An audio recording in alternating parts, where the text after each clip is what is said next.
What's going on is Anton from AntonDaniels.com. I appreciate you guys for continuing to rock with me, but I just got home off of an early morning flight, right? First thing through the door, I want to see my family. I love my family. You know, I'm a family man. I'm an advocate for families, right? Second thing, I got to get that hot shower because I got to throw the threads on. The threads make me feel like $1,000,000, but the third thing through my mind and all throughout the trip is that I gotta have that Teej pack. Teej makes my life uncomplicated. It's uncomplicated skincare for men.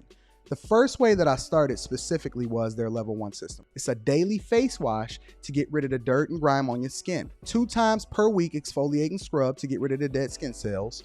An AM moisturizer with SPF20 because you should always be protecting your skin from the sun, and a PM moisturizer to help your skin stay hydrated and healthy throughout the night. Here's the thing. My favorite part about Teej Henley is that every box comes with an instruction card that tells you when to use each product, how much to use, and in what order. They really making the process of achieving and maintaining amazing skin for men uncomplicated. In addition to amazing skin, members of Teej Henley get tons of benefits, including at least 20% off the retail price, the ability to customize your box, exclusive monthly deals, you can pause and cancel at any time, and you get free shipping. And because Teej Henley is sponsoring today's video, they're offering my viewers an amazing deal, right? Just click the first link in the description and you get 30% off your first box, plus a free gift. It's an amazing deal. You got to get started today. You're not out here trying to look like a dusty. And if you travel as much as I do, which I'm sure most people don't, but you know me, I'm pushing my bag chasers in order to be in the top 5%, top 10%, top 1%. We got to make our lives uncomplicated, and Teej Henley is no better product. You got to look good. You got to smell good. And you can't be looking like a dusty. Make sure you get started today. Click the link in the description. Get that Teej pack. Feel the Teej, my friends.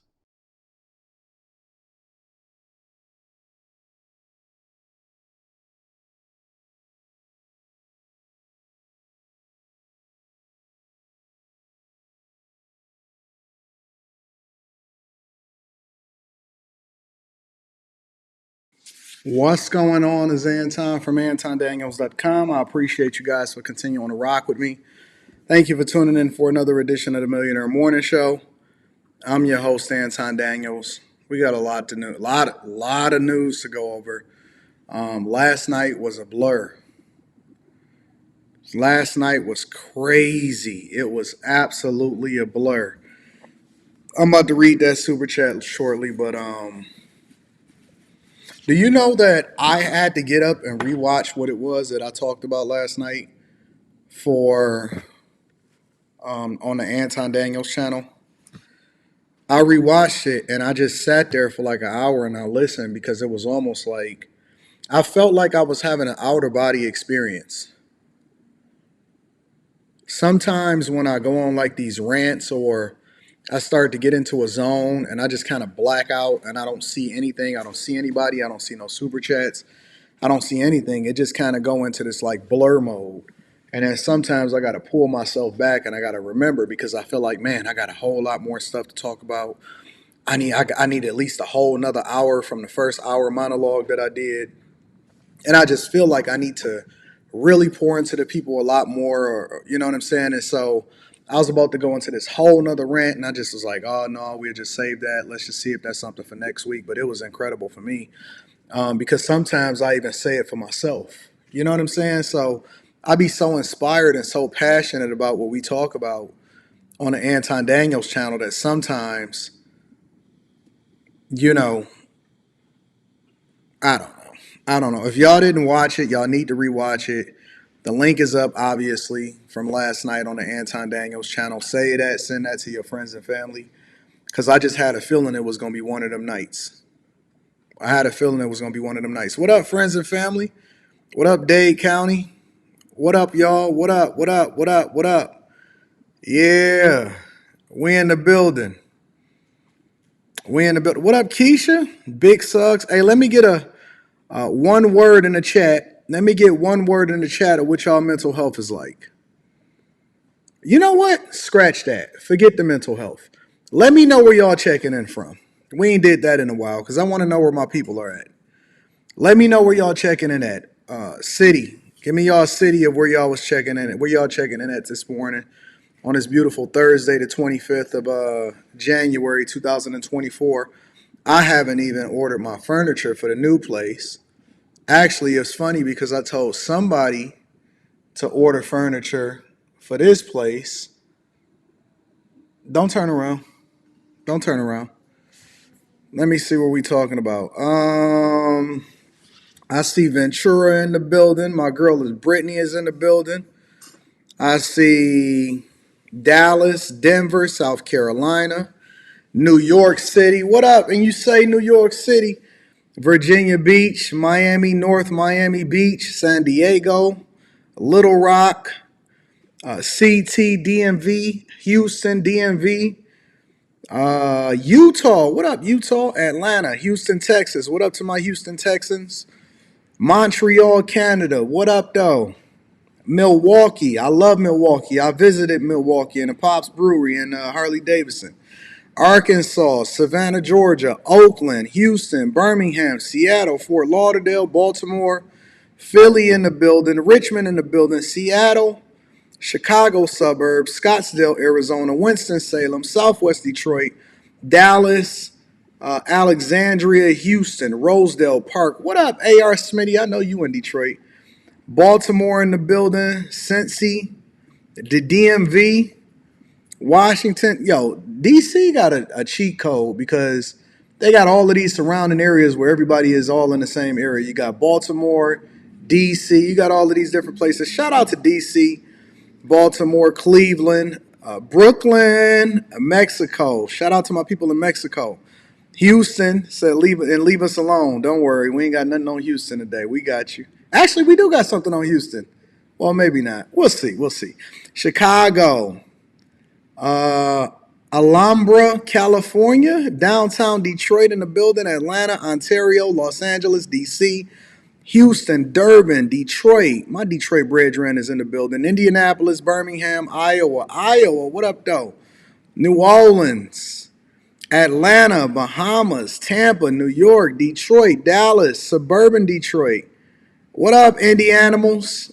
Miami-Dade is in the building. Tampa, Tallahassee, DMV, Phoenix, Savannah, Chicago, Vero Beach, Fort Lauderdale, Rochester, New York, 8 Mile and Grand River. What up to my Detroit brethren?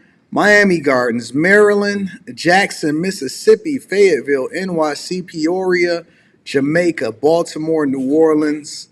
What up to all of my friends and family all across the United States of America? I appreciate you for checking in. I even got my people over in South Korea checking in. Shout out to y'all. I love y'all. I appreciate y'all. Y'all are the greatest audience on earth. I just want to let y'all know that chat lives matters. I interact with my people, and this is a live show, and so we don't cut no corners. We don't take no breaks. We don't take no days off. No matter what it is, we going to continue to do the work and run it up. Let me also give a shout out to my dog, Mike. That dude is in the building on Cash App. And then I also got my friends and family over here, and I got my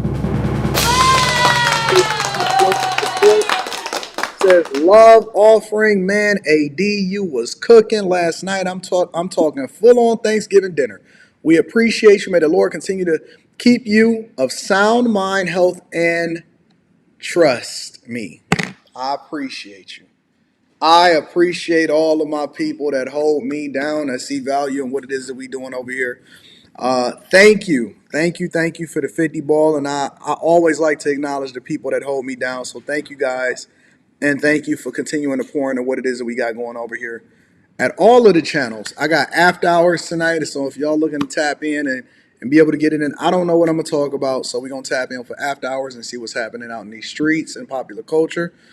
Y'all the ones that determine what we talk about on after hours, but we got work to do over here on the Millionaire Morning Show. So the first thing that I want to do is I want to tell you guys that if you have not joined a group of people that's going in the direction that you're going in, make sure you do so on the Patreon. The link to the Patreon is in the description, as well as pinned to the top of the chat.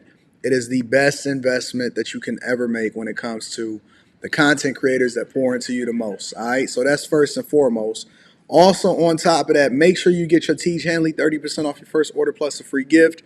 Tej is absolutely the gift that keeps on giving. A lot of people always asking me, Anton, how is it that you get your skin so tight? How you make sure that your skin is so smooth? You're a 41-year-old man, but even with the stubble, your skin looks so silky. And that's because I got that Tej. I got that Tej. You don't want to be looking like the girl that I was telling y'all about yesterday, where her hands was so hard that it looked like if she opened them too fast that it would explode in your face. You don't want that as a woman or as a man. So if you want to make sure that you're going in the direction that you're going in addition to looking good while you're doing so, make sure you get that Tej Hanley 30% off your first order plus a free gift. You will not regret it. Shout out to Tej Hanley for holding us down for the live stream. We appreciate you. Iceberg Slim says you were in your Go-Yard bag last night. Salute to you, big dog. Thank you. Hey, what is up with all of this Go-Yard? Like, I know that's been a popping thing. It's the big thing right now, Go-Yard. It's like everybody is wearing it, and they kind of like stepping into that in replacement of like Louis Vuitton or something like that. So everybody going with Go-Yard. I don't see the fascination with that particular brand and that particular brand. I don't like to invest my money or buy things just because everybody else is doing it. So I need to see the value in it. I'm going to continue to shop right here in Detroit. And I go to the Gucci store because I like the Gucci store. And I like the products that they give me. And they bring it out and they treat me really good. And so I'm going to always spend money in my own city. I could be in another city and I'll wait. Or I'll tell my people to wait and say, hey, wait till we get back home. We want to shop at the Gucci store. I'll make a phone call and they'll have it there waiting for me when I land. So shout out to the Gucci store and all of my people down there in that store that listen to me live every single morning. I rock with y'all. Thank you, thank you, thank you, and thank you for everybody that continues to pour into the platform. You are appreciated. Also, let me give a shout out to Forever Ever says, good morning, Anton. I'm going to need you to fall back or to back off of Rita. Milk it, Rita. She know what I'm talking about. You over here milking me, honey? Huh? Oh, now see, she falling right into the trap. See, I know when I'm getting finessed. I like being finessed, though. See, I'm one of those guys that like going into the sales room because I want the salespeople to sell me on what it is that I'm supposed to buy. And if you give me a bad pitch, I might not buy it just because you gave me a bad pitch. But I want to be sold. I don't mind. I know when my chick is finessing me. You don't think I know when she finessing me? You don't know when I think she trying to get a new handbag? You don't know when I think that she trying to work it hard for a new ring? I know. Look at her. I know. And then she told me afterwards. One time she told me when we was younger, she said, Anton, you just do anything after this. You remember you told me that? She said, I can get anything out of you. I said, yes, you can. Shout out to the churches. Hey, shout out to all of the pastors because when I be at the game and stuff, some of the most prominent pastors and stuff like that, they be giving you dap. So shout out to y'all. I don't want to mention y'all name because I don't want y'all congregation to say, you listening to Anton? Then you got to go out there and substantiate your argument. Shout out to all of the pastors. Shout out to all of the deacons, the elders. Shout out to the babysitters. Shout out to the daycare center. Shout out to my truck drivers. Everybody that's working from home. Shout out to my project managers, my data analysts. Shout out to my software engineers, my cybersecurity professionals, everybody that's inside of the call center, all my warehouse workers. Shout out to my plant workers. Shout out to my UAW members, everybody that's a part of the Teamsters. Shout out to all of the delivery drivers. Shout out to the USPS people. Yeah, I know that they always talking about FedEx and UPS, but I like the United States Postal Service. They always gave me the best prices. Shout out to the USPS people. Shout out to the snowplow people, the grass cutters, the construction workers, the housekeepers. Shout out to everybody that's in corporate America, all the way down from the mailroom to the CEO executive suite. Shout out to the people that travel for a living, that go back and forth, that's flying, that keep me in the headphones. Shout out to my podcasters, my content creators. Shout out to everybody that leans into whatever it is that you inspired for in order to continue to get to that bag. I love you. I appreciate you. Let's get started with the show. I am going to be reading super chats throughout the show. But first and foremost, you know what we got to get to first, ladies and gentlemen. I got to bring y'all up to date on what's going on with the Quick Hits. Quick Hits is a segment of the show that we want to make sure we keep you guys informed on what's going on out in these streets, man. And it don't necessarily take a whole segment to dedicate to it, but we want to at least give y'all the quick hits and the quick news so y'all can stay informed. And when y'all family is out there fumbling the bag, you know what's going on out in these streets. You making informed decisions. Let's get to it, ladies and gentlemen. First and foremost, Alabama is set to execute on its first nitrogen asphyxiation execution for an inmate. Let me show y'all what's happening over here in Alabama, and then we're going to talk about it afterwards, all right? An Alabama inmate is due to be put to death today after a federal appeals court said the state is allowed to carry out a first-of-its-kind execution using nitrogen gas. The Supreme Court chose not to hear an appeal in this case, and the condemned man now faces this untested method after a botched attempt to execute him last year by lethal injection. Lilia Luciano has been following all of this, the case itself. Lilia, good morning. Good morning to you, Tony. Look, this is a historic execution because it is unprecedented. Kenneth Eugene Smith will be the test subject for this method. His execution is happening 35 years after he was convicted for murder, but only 5 months since the state presented a protocol to use it. Today, 3 people have been charged with Mrs. Sennett's death. In 1988, Kenneth Eugene Smith was one of 3 people paid $1,000 in the murder for hire of Elizabeth Dorleen Sennett, a plot engineered by her husband. Smith was sentenced to death. Now Smith is slated to undergo his second attempt of a state execution after Alabama failed the first time by lethal injection in 2022. This time, the state will use nitrogen hypoxia, a gas delivered through a mask. In their arguments to the Supreme Court, Smith and his lawyers stated a second attempt at execution would be a violation of his constitutional rights and amount to cruel and unusual punishment. The High Court declined to intervene or give an explanation. In an earlier 2-1 ruling, a federal appeals court had declined to stop the execution, stating in part, there's no doubt that death by nitrogen hypoxia is both new and novel, but that Smith failed to prove how it violates a constitutional ban on cruel and unusual punishment. Smith spoke to NPR last December. I'm still carrying the trauma from the last time. I'm being treated for PTSD, and I struggle daily. Everybody is telling me that I'm going to suffer. The untested and untried method is the country's newest form of execution since 1982. Alabama is one of 3 states, along with Oklahoma and Mississippi, that allows for the use of nitrogen gas in executions. But Alabama did not have an approved protocol for the method until this past August. According to Alabama's Department of Corrections, Smith will be strapped to a gurney and a mask will be placed on his face. The nitrogen gas will be administered for 15 minutes or 5 minutes following a flatline indication on the EKG, whichever is longer. So basically, there's people that are protesting this, and they're protesting it under the guise of both cruel and unusual punishment and arguing against the death penalty. In addition to that, this is a very unique case, and not only is it the first time that this is being administered inside of the United States of America, but also it's following a botched attempt previously, which he's arguing violates his constitutional right against cruel and unusual punishment. And this execution is coming after he's been fed, housed, clothed, and has existed for well past what it is that they determined was his expiration date, some 35 years later after he was already sentenced. The United States is a very unique place. A very, very, very unique place in that whatever happens, whether you're trying to build infrastructure or whether you're trying to argue against not being executed yet you were sentenced to death, is a it's a tedious, long, expensive project. Everything is a long, expensive project. So I will keep my eyes on this. This is very interesting. It looks like he's lived a full life, a very, very full life. But we will see how this plays out. And I couldn't imagine personally having to go through it twice. But that is what's happening down in Alabama. In addition to that, Trump is set to take the stand today in a defamation suit to determine whether or not or how much money he has to pay to Eugene Carroll. Take a look. We're getting the latest now on Donald Trump. He's off the campaign trail, heading to a courtroom for a civil trial to determine how much he must pay for defaming E. Jean Carroll.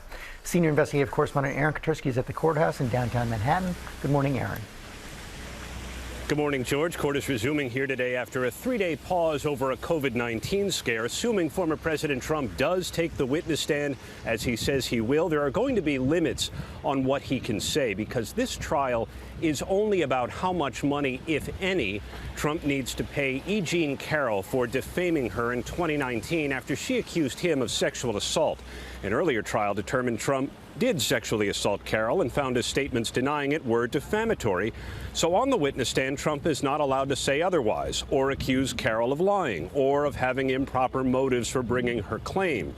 The judge has already threatened to boot Trump from court after the former president made disruptive side comments about the case that the jury could hear. So the question is whether Trump complies today with restrictions on his behavior and on his testimony. Attorneys for E. Jean Carroll have already expressed concern that Trump's going to use his testimony to sow chaos or try to turn the trial into some kind of a political campaign event. So essentially, Donald Trump is set to take the stand today in order to testify, but they're putting restrictions on what it is that he can say as to whether or not he's guilty in the first place, which he was basically sued for defamation because she made an accusation against him. And he basically was like, yo, I would never touch a chick like that ever in my life.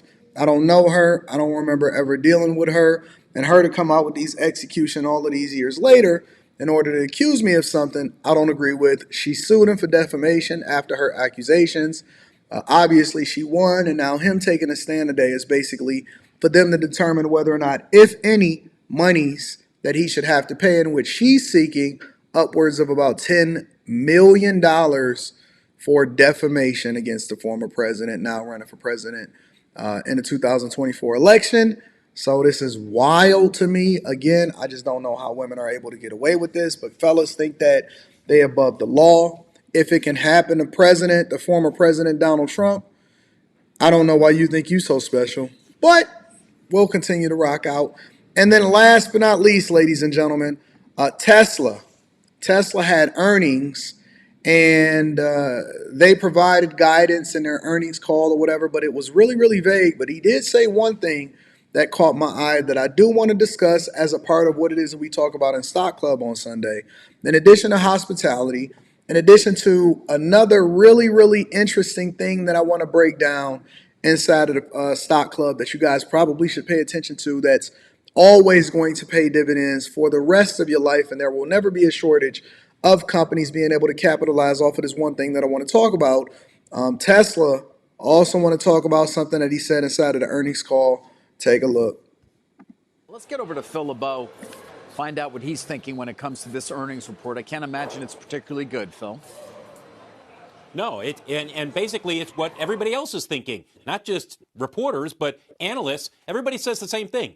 Where's the guidance? What?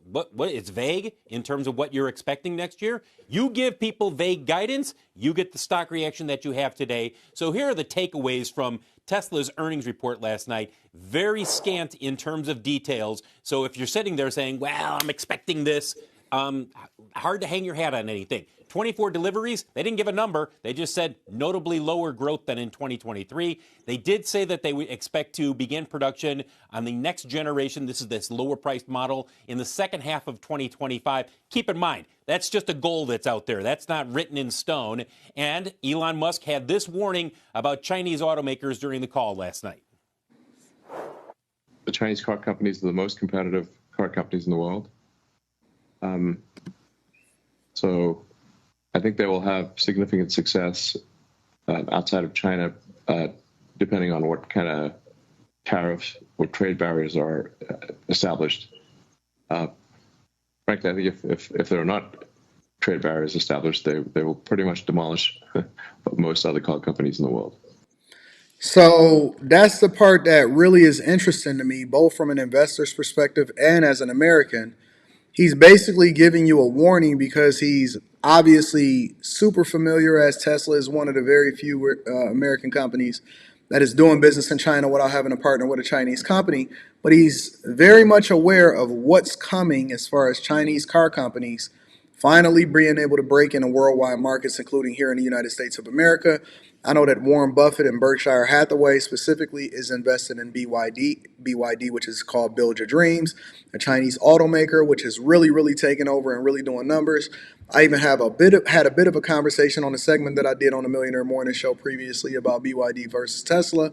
But in addition to that, I think that all electric automakers are suffering from what news stories have broke out, which obviously we got fly-by-night investors that are not making informed decisions. But he was basically saying, listen, the Chinese automakers is coming. They are incredible. Their cars are incredibly innovative. And they are going to really mess up a lot of other automakers when they start to break into certain markets. So I think that that's something that we also probably need to discuss in Stock Club. You guys know that I already had divested from Tesla stock a long time ago. And I had repositioned myself. But some people is asking in the chat, should we buy the dip? Well, that's something that we'll discuss, obviously, inside of Stock Club this weekend. So if you're not a part of the Patreon, link is in the description as well as pinned to the top of the chat. But more importantly, ladies and gentlemen, that is your quick hits. All right, let me read a couple of super chats, and then we're going to get it popping. Again, thank you for forever for holding me down. Jawan Hart is in the building, says, chick could start a fire by snapping her fingers. Chicks don't be having no Vaseline, no nothing, no lotion on their hands or nothing. Also, my girl forever says, these hyenas are deadly. Rita, you're a sniper. Shopping is her playground. Otherwise, she would just order online. You have to fund her practice routine. Oh, my God.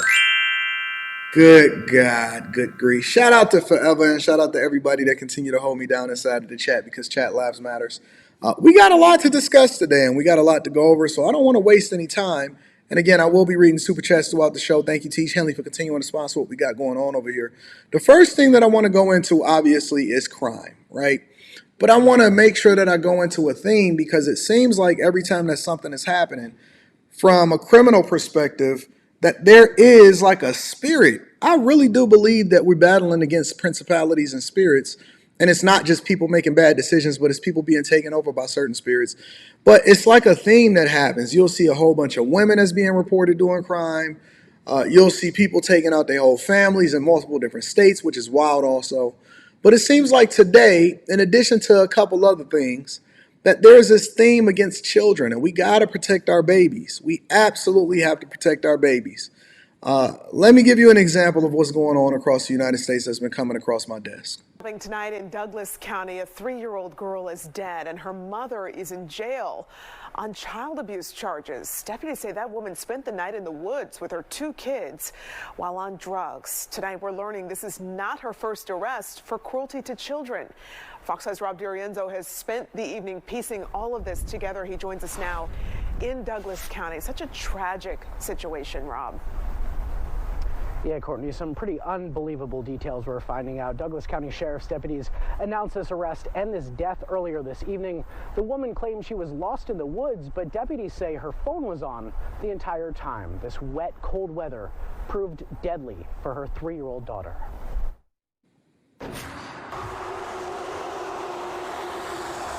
Investigators in Douglas County say Uriah Ridge was in the woods with her kids for nearly 12 hours. Deputies responded to the Foxhall Resort on Capps Ferry Road and found Ridge and those 2 kids last Tuesday. They say the kids were drenched. The low the night before was just 27 degrees. Medics took them to the hospital where the 3-year-old girl, Alina, died. Sheriff's deputies say they vanished around midnight, and Ridge didn't call for help until almost noon the next day, despite her phone being charged. They allege Ridge used cocaine and weed before heading out into those woods near the resort. She's now been charged with felony murder. There's no word on the condition of the other child who was with her. The Fox 5 I team uncovered this isn't her first run-in with cops on child abuse charges. In 2022, she was charged with assault and cruelty towards children. According to the warrant, she was accused of beating Alina, who was 2 at the time, while dropping her while she was, quote, heavily intoxicated. A judge gave her bond and she was able to keep her kids. Last week, a day after the 3-year-old's death, the DA asked for that bond to be revoked. And we do have calls out to the DA's office to see if this could have been prevented. She is set to be arraigned tomorrow at 1:30 in Douglas County Court. Meanwhile, tonight she is behind bars in shelter in the Douglas County Jail. The question that they asking themselves is could this have been prevented? Now, some people are going to blame the DA's office for letting them keep her kids, or, you know, the fact that she always was intoxicated and something happened before, or even the fact that she was high on trees and cocaine while she was out in the woods for 12 hours with her kids.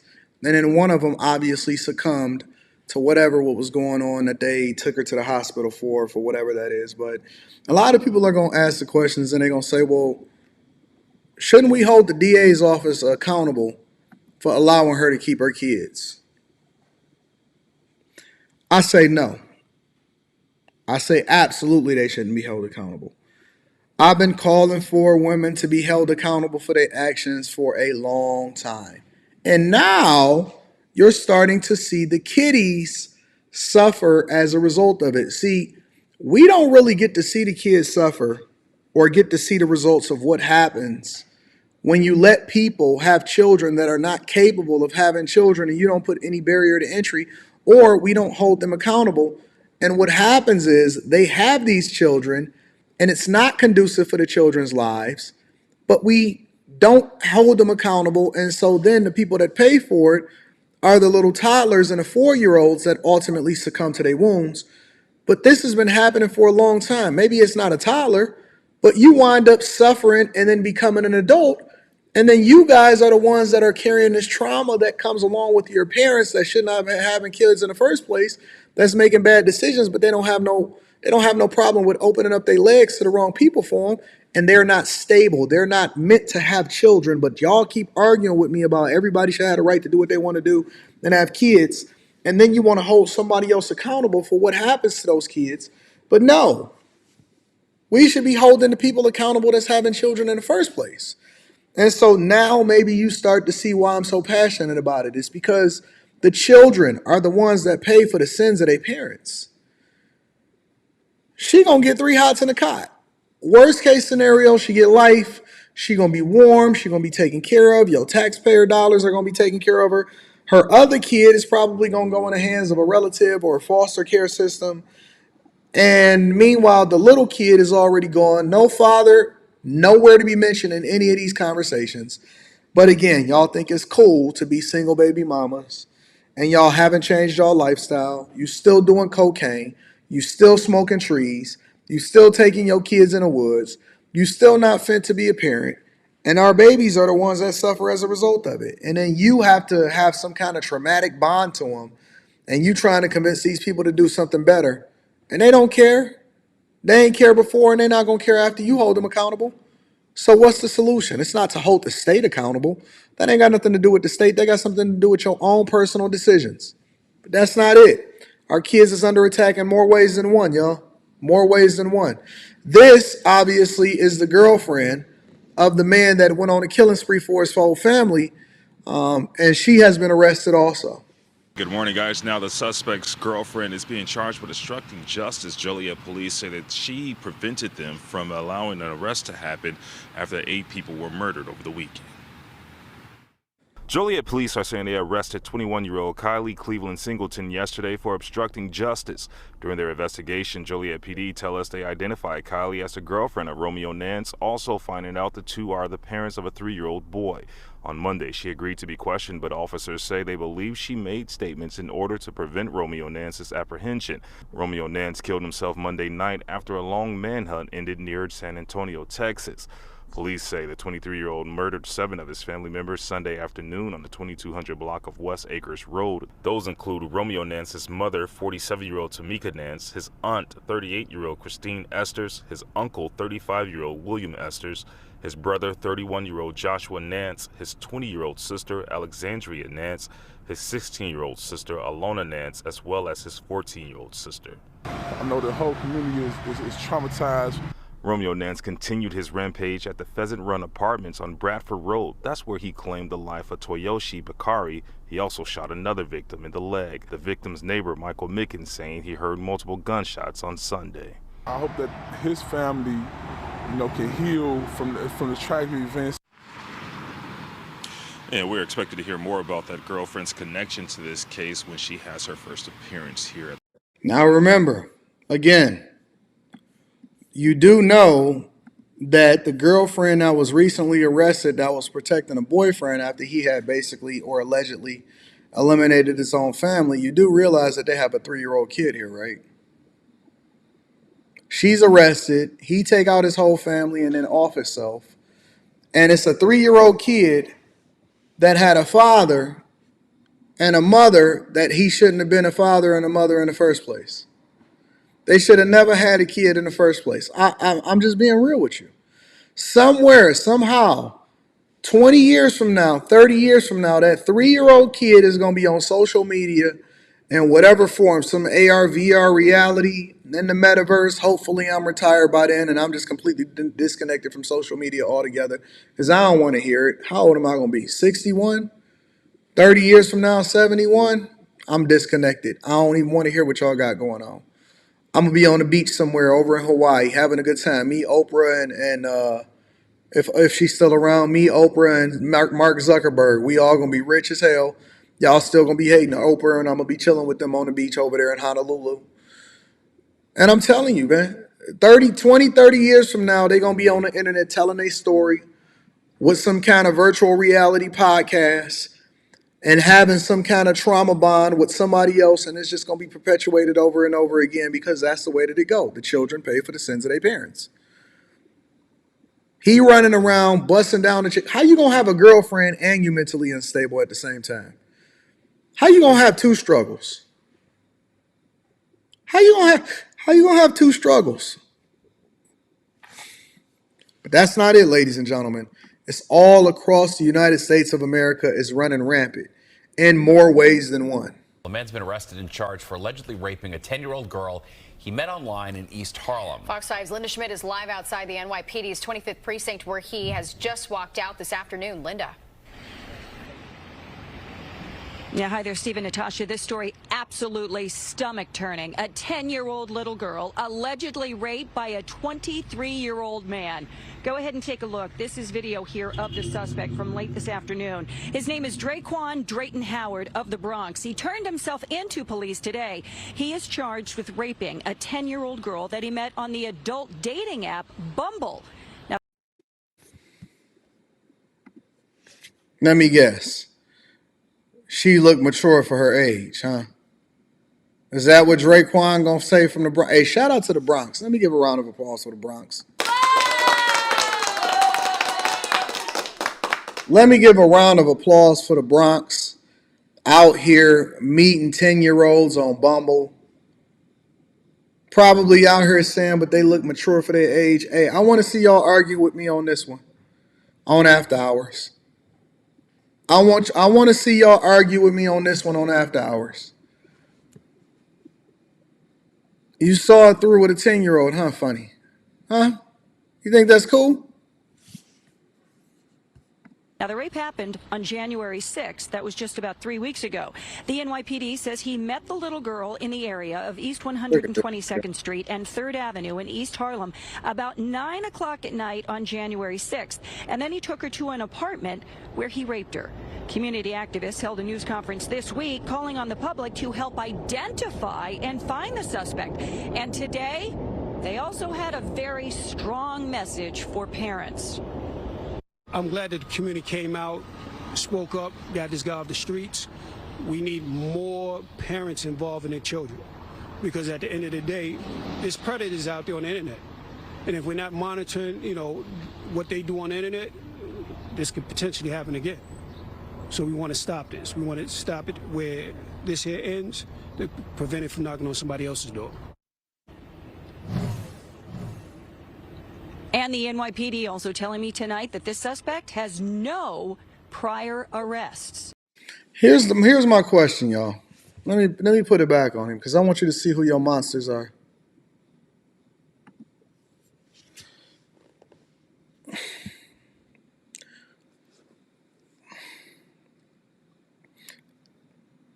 A 10-year-old was able to get picked up and driven to an apartment after being on a dating app called Bumble and getting in contact with a 23-year-old. Now, I don't think that there's any disagreement that this dude is a monster and he's probably not going to have a good time when he go to prison or jail. His time will be very, very uncomfortable. Very, very uncomfortable. Okay. I think that goes without saying to even describe the heinous act of a person that's 23-year-old to even entertain a conversation with a 10-year-old. A 10-year-old girl. You know what it's like to have to parent and discipline and seeing these little kids and all of this. I be seeing these little kids run around in Taekwondo. I'll be like, oh, hey, we got to cheer them on. Yay. And to think that it's a 23-year-old man that's out here getting in touch with these little kids and hunting and seeing it through, going to pick them up and taking them to an apartment building. But that's not even a question, right? Because we know that you're Satan's spawn, okay? Here's my question, and this is something that I want to pose to the chat. Should the parents also be held accountable for what happened to the 10-year-old? Let me say that one more time for the people in the back. Should the parents also be held accountable for what happens when a 10-year-old is on Bumble? How does a 10-year-old download Bumble in the first place? That's number one. Number two, how does a 10-year-old then get in contact with somebody and then get picked up by them and then taken to an entire apartment building? And then y'all got to call on the community. Listen to what they said. They said they had to call on the community to go and find out what happened in order to get this guy arrested in the first place. How is this a thing? How is this a thing? How do you not hold accountable whoever the parents are? And I'm honestly, this is a question that I'm just posing to the chat. Are we so disconnected from reality? Are we such bad parents? Are we such in a state of emergency to where we don't even have a conversation about the parents no more? Nobody is asking the questions. Nobody is asking these questions anymore. We see the babies. They the ones that's suffering. They gonna grow up. This little girl gonna grow up and say, I had to do what I had to do in order to get what I wanted to get. They gonna one day be an adult. That's the weird thing about it, is that these little kids right now that's going through this, for every story that I showed on this particular segment, they are going to grow up and be an adult. And when they become an adult, that means that they're going to one day become somebody's spouse or somebody's girlfriend or somebody's boyfriend or somebody's girlfriend if they a girl, or somebody's boyfriend if they a boy. And then we're going to justify what it is that they identify as by saying respect their pronouns and stuff like that. When in reality, we not really solving for what the problem is within the communities in the first place and with this culture in the first place. So all we doing is now letting the inmates run the insane asylum. They're going to vote. They're going to determine their leaders. They're going to change laws when it comes to our schools. They're going to have monies. They're going to then become whatever it is that they was trying to run away from. They never ever going to solve for or heal from the problem because they never should have been in this situation in the first place. And you know who's never going to be held accountable as a result of it? The parents. The parents. The parents get to run away scot-free and have a good old time. We don't even know half the time if these people even got a father. We never, ever, and when I say never, I mean ever. We never, ever, ever, ever hear of any father that is in the picture. They don't show up. They don't be at the trial. They don't come in and say, oh my God, I can't believe what happened. They not going after whoever it was that allegedly did whatever the crime it was to the kid. It's just never, ever, ever, ever a two-parent household that most of the time this happens is. When you see these crimes happen, and it be a crime against the kid or the family or something, why is it that we very rarely ever hear that it's a two-parent household? And the only time that we ever seen it happen in 2023 was with Carly Russell when her sent father was up there looking like a fool, looking like Boo Boo the Fool, going along with whatever Carly Russell and the mother was talking about. That's the only time that we ever seen it. That's the only time we seen the father on camera. every other time, for every other crime story, for every other thing that's happening, some mama shoot the boyfriend or whatever, is never, ever a father that is in the picture, that is standing tall, because it does not happen or is less likely to happen when you have a two-parent household of stable people that's having children in a marriage. Y'all keep doing what y'all want to do, and we're going to see how that play out for you. Let me read a couple of super chats, so we got to make sure that we acknowledge the people, and then we're going to move over with the show because I'm very disgusted at what's about to start happening next. Self-Made Forever says, AD, would you consider your self-made, or do you believe no man can be self-made? I think that most people, they get it out the mud as self-made. Just because other people have impact in your life don't mean that you're not self-made. You're the one that got to walk through the door. You're the one that got to turn on the lights. You're the one that got to go to work every day. Ain't nobody paying your bills. Ain't nobody paying your bills. Very rarely can you take credit away from somebody else. I'm absolutely positively self-made because ain't nobody do it but me. Can't nobody take my credit. Shout out to Chris J. Says, Bronx, not surprised, just disgusted. Shout out to my dog, Chris J. I appreciate you for holding us down and continuing to pour into the platform. Let's continue to move over into the next thing. So before we get into the migrant crisis, because that disgusts me, I think I want to put something else in front of that. And I want to talk about this really quickly because you guys know that I was covering the auto industry not that one. We're going to get into that one.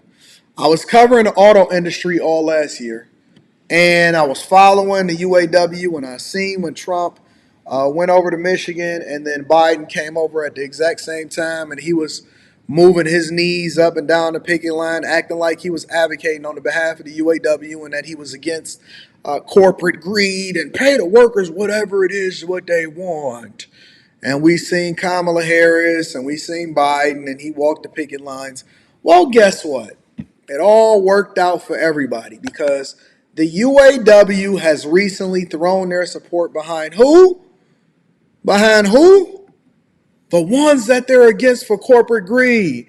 Sean Fain has recently grown a beard. He's no longer babyface Ray. Look, he's starting to get a little bit of culture in him. Look at the picture at the bottom. Look at this one. Look at this one, and then look at that one. He grew him a beard. He got a mustache now. He's saying that I'm more trustworthy.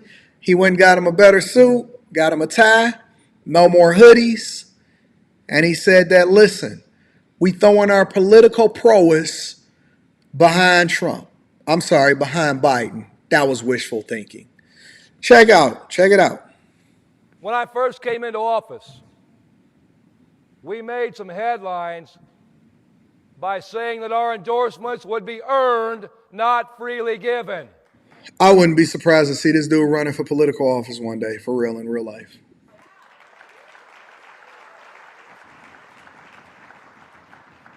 We've said we'd stand with whoever stood with us in our fight.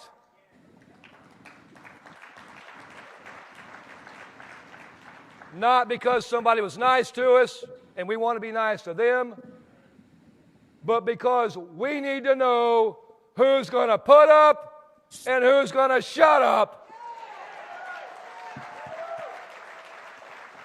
And going even further, we need to know who's going to stand up with us.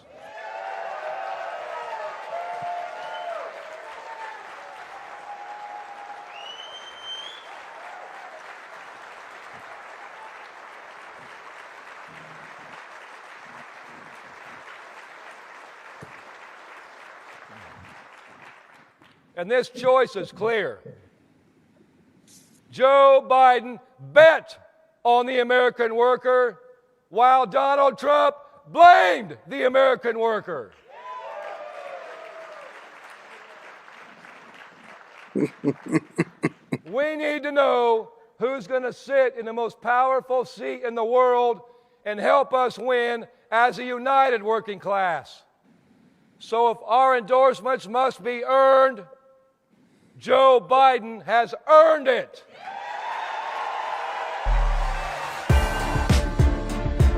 President Biden hitting the picket lines today in Michigan with thousands of United Auto Workers asking for better pay and benefits. Very unusual for a president to go to the picket line. The historic nature of this is lost on no one. You deserve the significant raise you need. We saved them. It's about time them to step up for us. Thank you. And it's evident that President Biden's visit here today struck a chord with the labor movement in Michigan. And look at this ad. Look at this freaking ad. As we go through this in the news cycle, again, because I always tell y'all that it comes back to the money. As we go through this, and I got a question to all of my UAW members. For all of the UAW members, not just the UAW members that's at the big three, not the ones that's just at Ford, Chrysler, and GM, not the ones that just got a raise. For all of my suppliers, for my Tier 1, Tier 2, and Tier 3 suppliers, for all of the people that are unionized by the UAW, for my casino workers, everybody across the board, all of the ones that they're trying to unionize over at Toyota and Honda and Tesla and everywhere. I have one question for you guys. Are you all still in solidarity even with this endorsement? Or do you guys still think for yourself? I'm just asking a question. I'm just curious. Are you guys in solidarity when it comes to this endorsement for your family, for the women that's in your households? Are they bullying y'all and telling y'all who to vote for? Or do you guys think for yourself? And are you absolutely positively understanding that you need to do your own due diligence and research to think for yourself? Let's continue. President Biden is also now treating Donald Trump as a Republican nominee, and he just received the endorsement of one of the largest labor unions in the country. As Nancy Cordes reports, the UAW... Look at that. Look at that photo op right there. Look at that big old beautiful photo op right there. Huh? Did you not see this coming? Was this not a play? Was this not a card in the making? Did I not tell you exactly what was going to happen? Look, look, look. We're going to come back, which I'm not anticipating for Biden to win for 2024. But let's just say hypothetically, let's play the hypothetical game. Let's say hypothetically he does win, right? What happens if he wins with Sean Fain and his people? Leader took direct aim at former President Trump. Donald Trump is a scab. The president of the United Auto Workers didn't just endorse President Biden Wednesday. He also slammed Mr. Biden's opponent for a history of what he described as anti-union policies.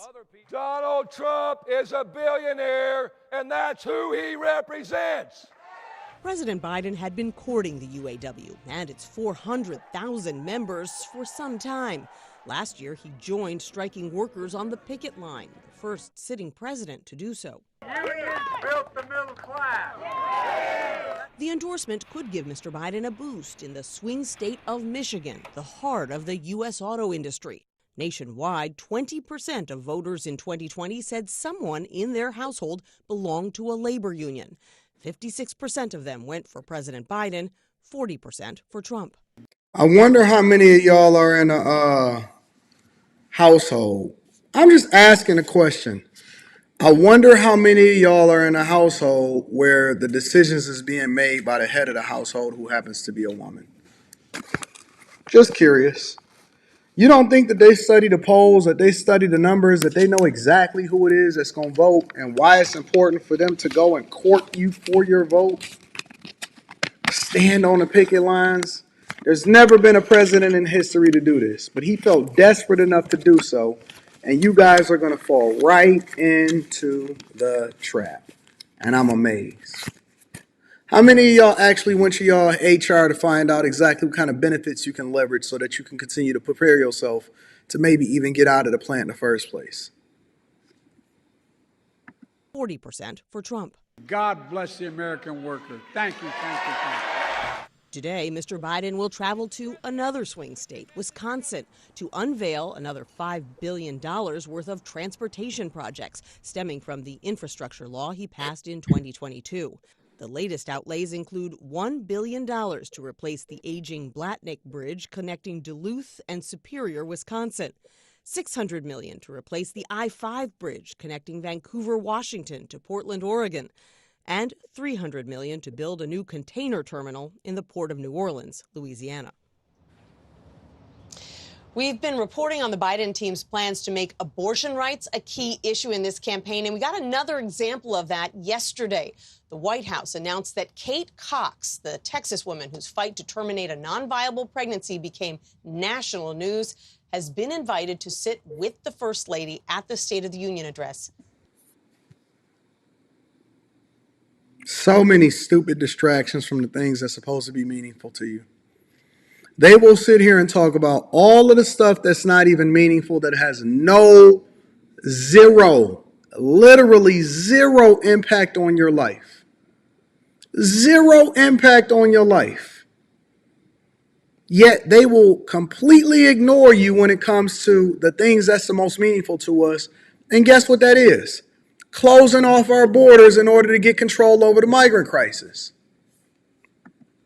The United Auto Workers Union endorsed President Biden. UAW President Sean Fain made the announcement yesterday at the union's conference in Washington. Fain praised Biden for his record on unions and joining the picket line last year. He also railed against Donald Trump for not supporting the UAW.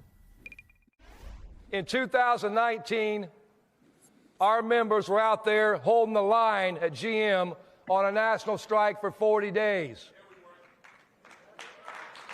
Hey, you hear the guy in the background? Yeah, we were. We definitely held it down on the picket lines as a strike.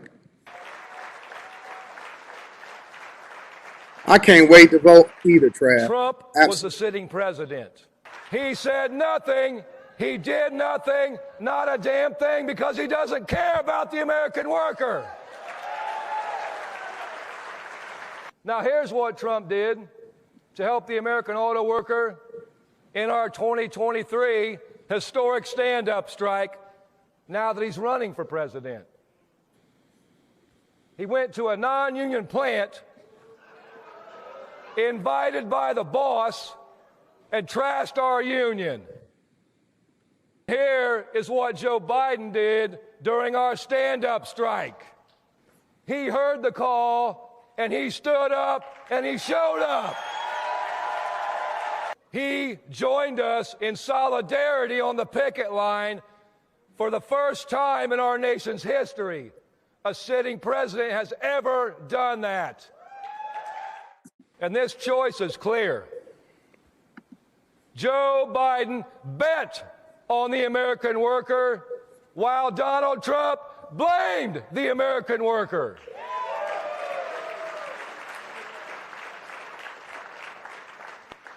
We need to know who's going to sit in the most powerful seat in the world and help us win as a united working class. So if our endorsements must be earned, Joe Biden has earned it. Again, I want you guys to very, very, very much take a very careful look at what it is that you're voting for. And I'm not going to tell you guys who to vote for or why, because I respect the process that we have inside of the United States of America. And I believe that, it's your right and it's your vote. What I will say, though, is that I would love for you guys to make an informed decision instead of making an emotional decision. When you decide to go to the polls and when you decide to vote, I want you to vote based off of what makes sense for you and your family, and do not vote based off of a group thought or group think method. Do not. In the same way that I tell you guys, don't vote based off of what your parents told you to do back in the day. Do not vote based off of what it is that somebody else is telling you to do. And nobody, including a group, you may be in solidarity when it comes to making sure that you get certain wages. I get it. I understand it. It makes sense 100%. But you need to be in solidarity on things that benefit you individually. If something does not align with what it is that you're doing, do not let somebody bully you into doing something that you don't want to do just because they said that you were part of a group. That's the same thing that our parents did to us back in the day. They told us, they said, look, We vote Democrat. I said, okay, why? I'm okay with it if we vote for it. I just need to understand why. Because even the word of God in the Bible said it, and they hated when I did this. I would always reference scripture whenever I was justifying why I was asking the question that I was asking, because they was telling me, hey, just shut up and do what we say. And I said, listen, why? Because they said, why do you always ask questions? I said, because the word of God says in everything you do, get understanding. And every single thing that you do, get understanding. I'm okay with following directions, but I'm not okay in understanding why I'm doing it. And they couldn't give me an answer. And usually they use the same old talking point. Well, Republicans is for the rich and Democrats is for the poor. And then the next year I came back and I said, well, when I did my research, this is what history taught me. And black people did this, and this is what was happening in the South, and this is why they freed the slaves, and it was really economics, but there was still a little bit of racism, so I get it on this side and all of that, right? And so when I started becoming more informed, I became dangerous.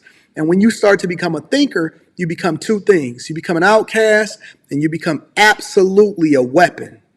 You become one of the most dangerous people, an outcast and a weapon. And people don't want that. They don't want you to start thinking for yourself. They don't want you to start having logic and conversations. They hate it when you debate. They hate it when you start having conversations.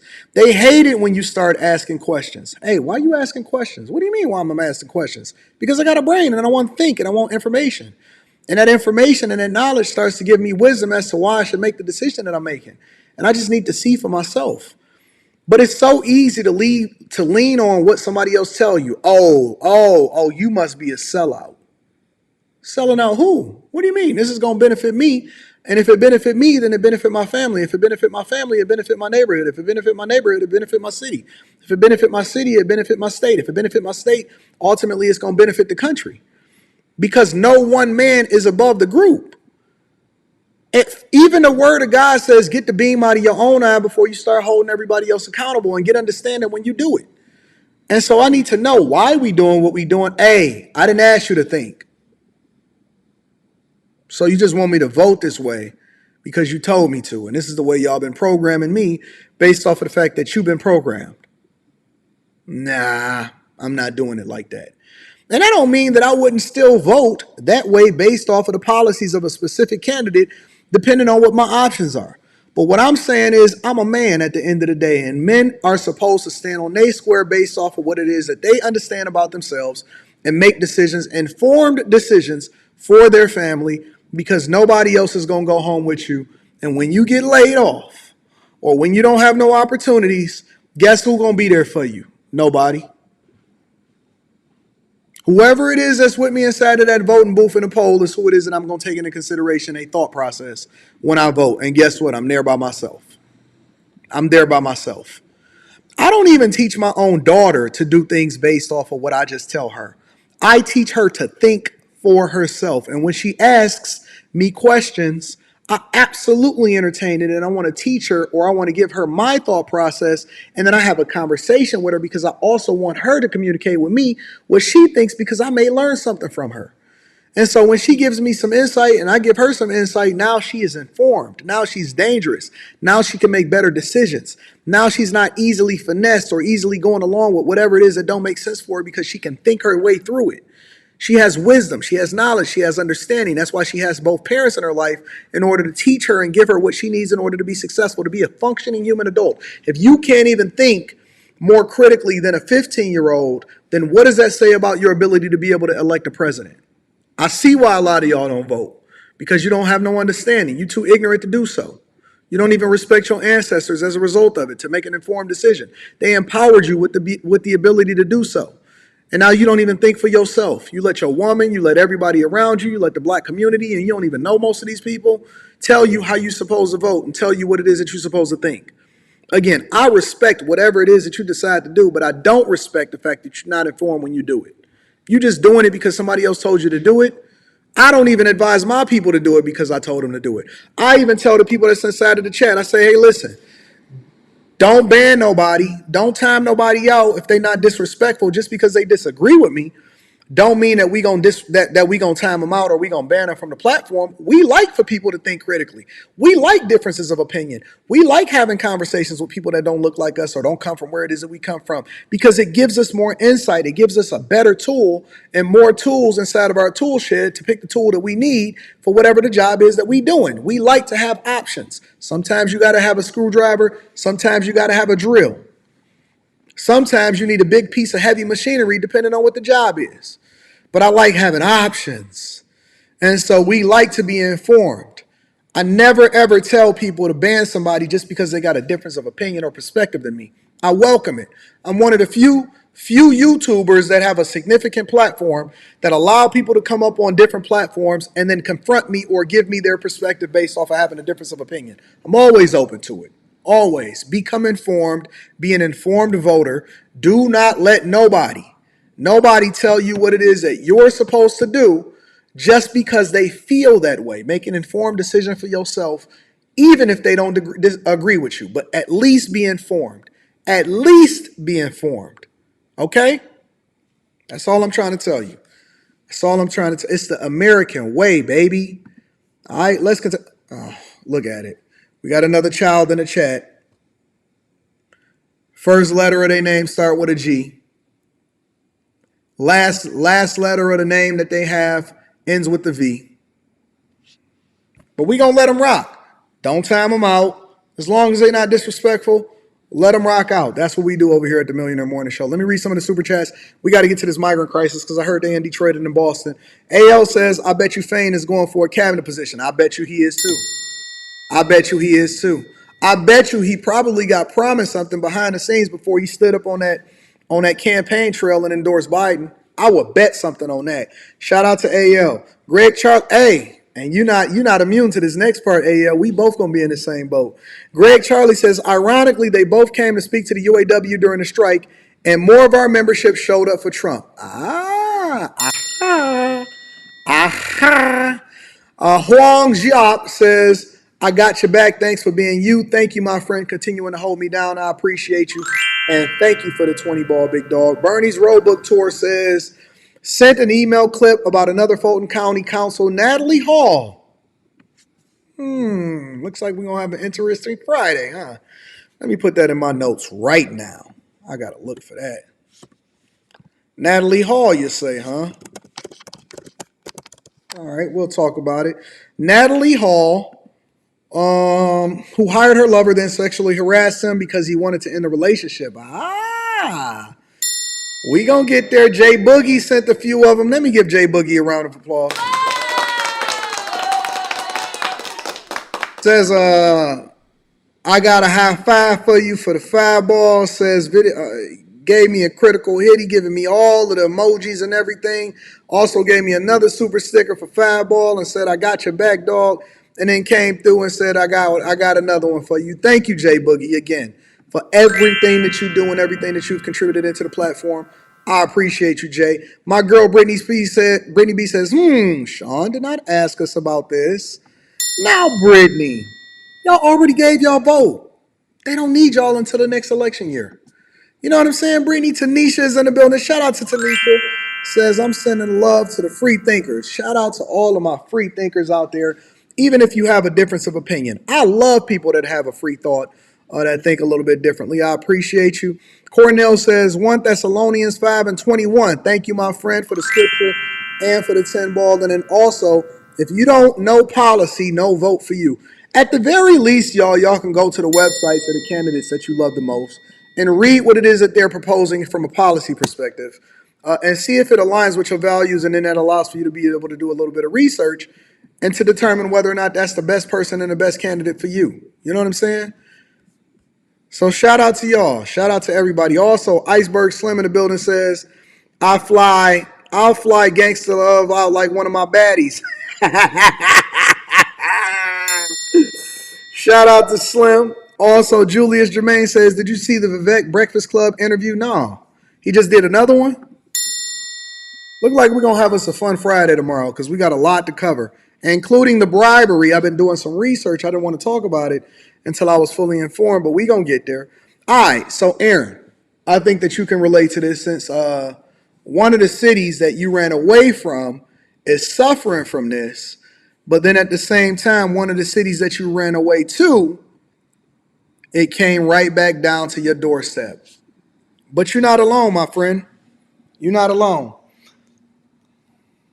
I don't like that when I be having whatever. You're not alone, Aaron. You're not alone. So both of our cities apparently is making the news recently over the last couple of days. Both Boston and Detroit is making the news. I'm not happy about this. I dreaded it.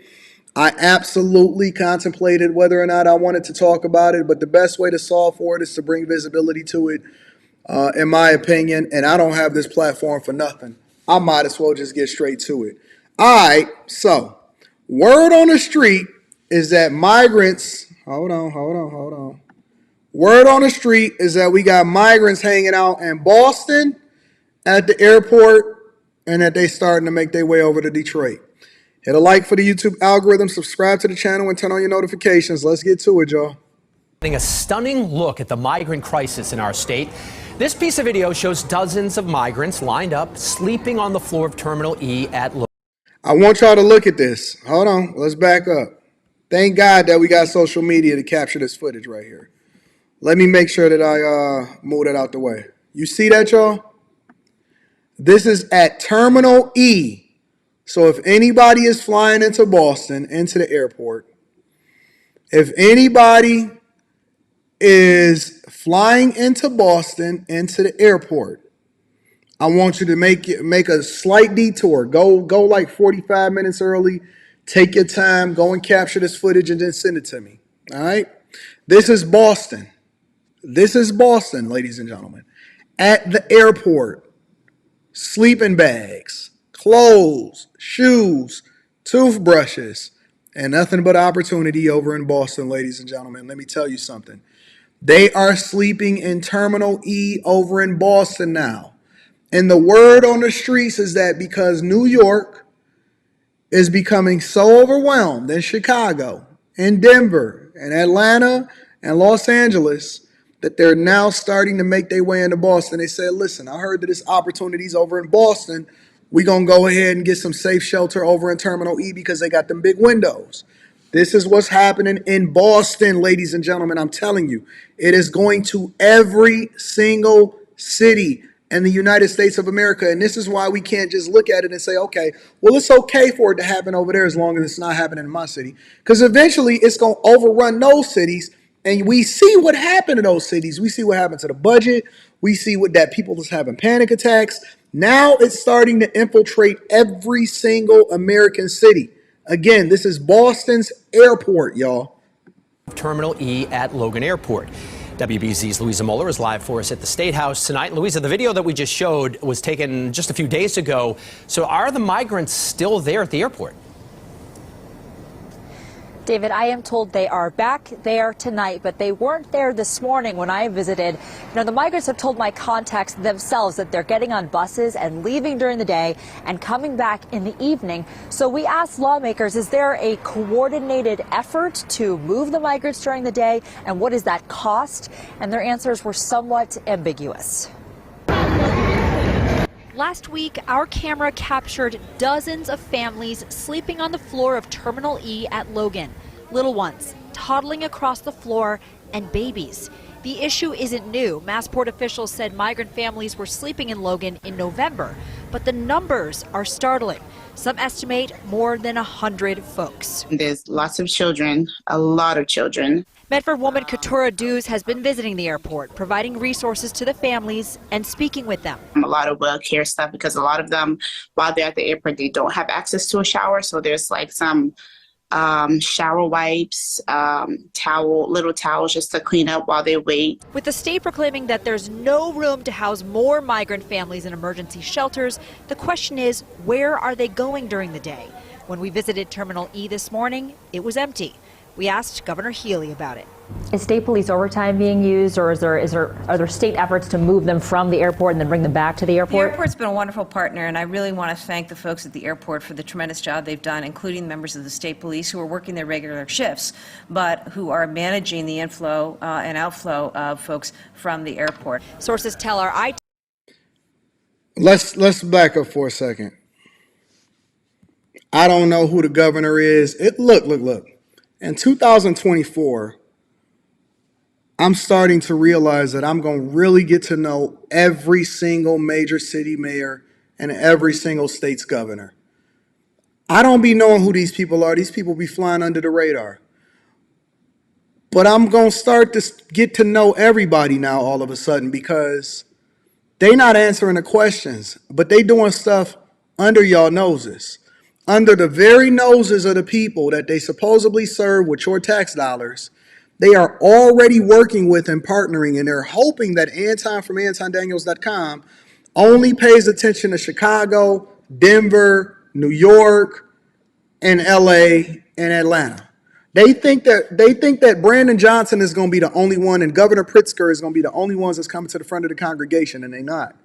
They not, because now I'm realizing that not only is this an agenda that's been happening at these states, but it's been happening across the United States of America altogether. And I tried to just think that, hey, these states are going to do the right thing. These governors are going to stand for what's right. But this is an agenda, in my opinion, that I believe is really being perpetuated against the people at a mass scale. It's not just happening in Chicago. It's not just happening in New York and Denver. This is happening on a mass scale. And so when you see a governor or when you see a politician pivot like this, and they answer around the question, but they don't answer the question directly. The question was, is this a coordinated effort? And what are you guys doing? And what are you allocating as far as resources in order to manage this obvious migrant crisis that's happening in our state and our cities that you acting like don't exist? And she just basically said, listen, thank you to the airport for being a great partner. And we doing this and we handling this under control. And she just skated around the question and she never really answered it.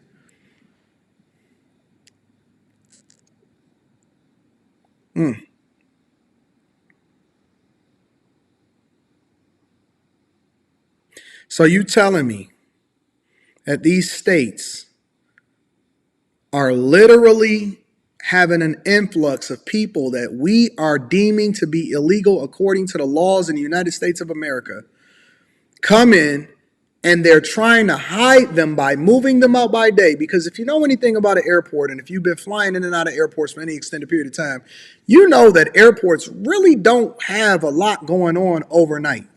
You might catch a red eye here and there or whatever, but in a general sense, most flights only happen throughout the day and the afternoon and the early evening, but overnight is nothing that's really happening inside the airport. So they move them in the daytime so that you don't see them, and they've been partnering with the airport to do so, but where the heck are they going in the daytime? So they said you could sleep here in order to have a nice space to sleep at. We're going to go ahead and continue to become a sanctuary city under y'all nose, because we know that Chicago is the one that's catching all of the bullets, but this is happening across the United States of America. And am I the only person that's covering this? So you're telling me you got all of these large platforms. And I mean, when I say large, we got the largest platforms, and nobody is covering it. Fox News only cover a smidget of it. MSNBC, CNN. I mean, for God's sakes, you got some of the most conservative platforms out there with Ben Shapiro and Candace Owens. We ain't heard nothing from them. Right? We don't hear nothing from any of these people that just continue to have these conversations about abortion rights and Black Lives Matters. They keep talking about the same old thing. I mean, you got some of the biggest YouTubers, and they are completely ignoring the true issue. Am I the only now, I know I'm the only person that's talking about it on the Black community. I know I'm the only Black person that's talking about it. Everybody else is only talking about something that's entertaining you, but not adding any substance into your life. So are we the only ones over here on the Millionaire Morning Show that's really covering the issues that's happening in the United States of America without any kind of filter, or anybody that's buying us off not to say nothing about it? I don't see nobody bringing this to the forefront of the congregation. Nobody covered the UAW. Nobody is covering the crimes that's happening across the United States. Nobody is really covering the migrant crisis. We've been on this for over a year and a half.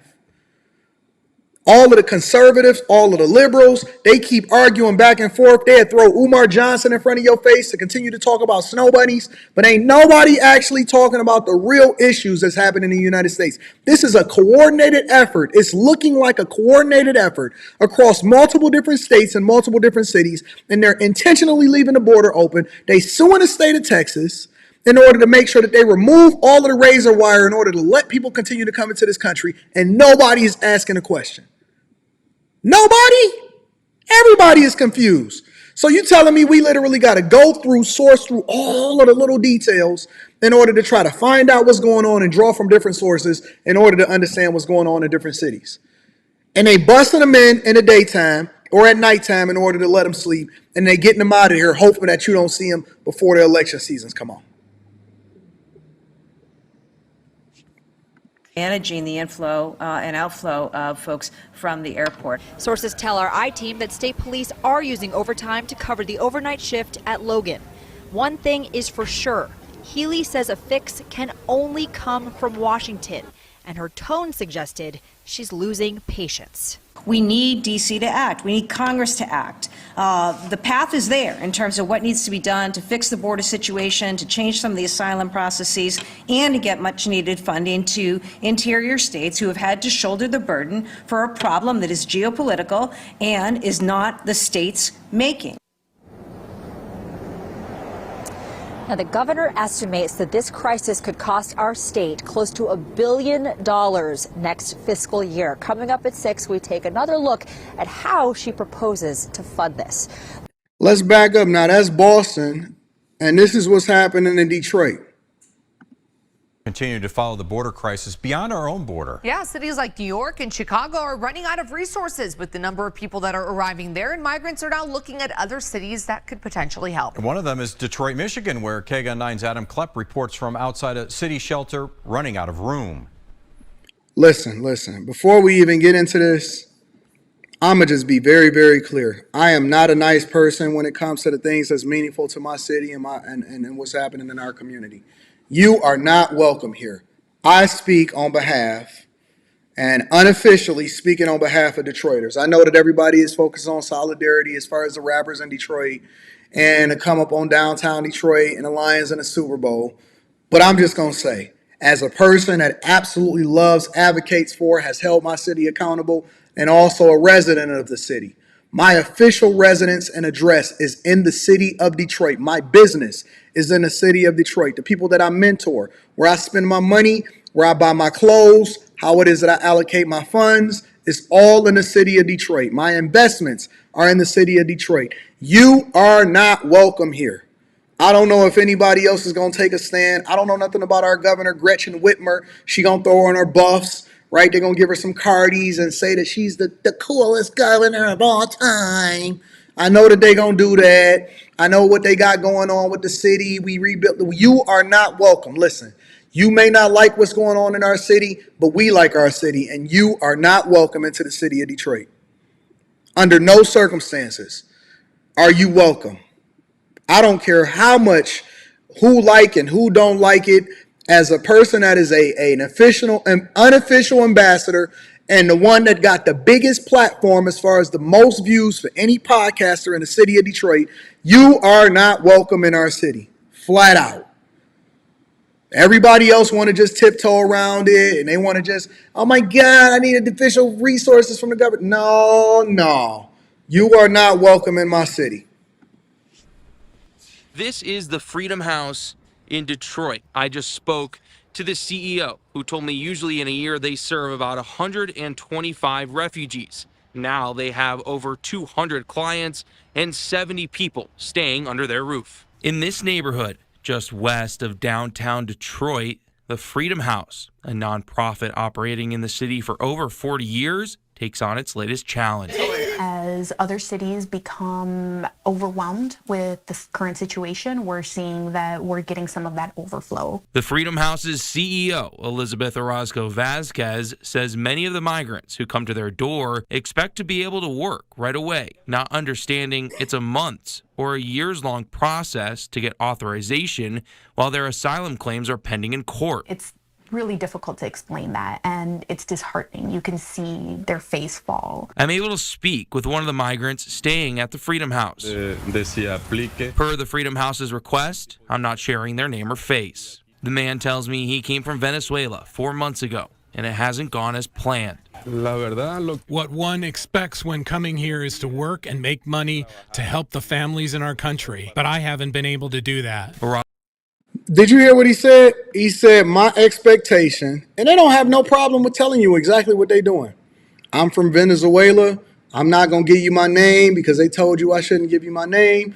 But my goal is to come here, get this money, and send it back to my people over there in Venezuela.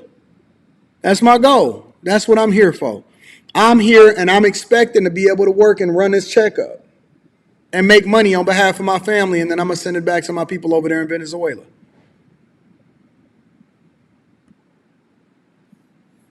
To do that. Orozco Vazquez says this is a frustrating part of her job. Local businesses call me and say, we need workers. Adding if the migrants could legally work, they would become self-sufficient. Then she could free up much-needed space. So the person who wants to work, businesses here in the U.S. that need employees, and they're unable to connect because And that's the play.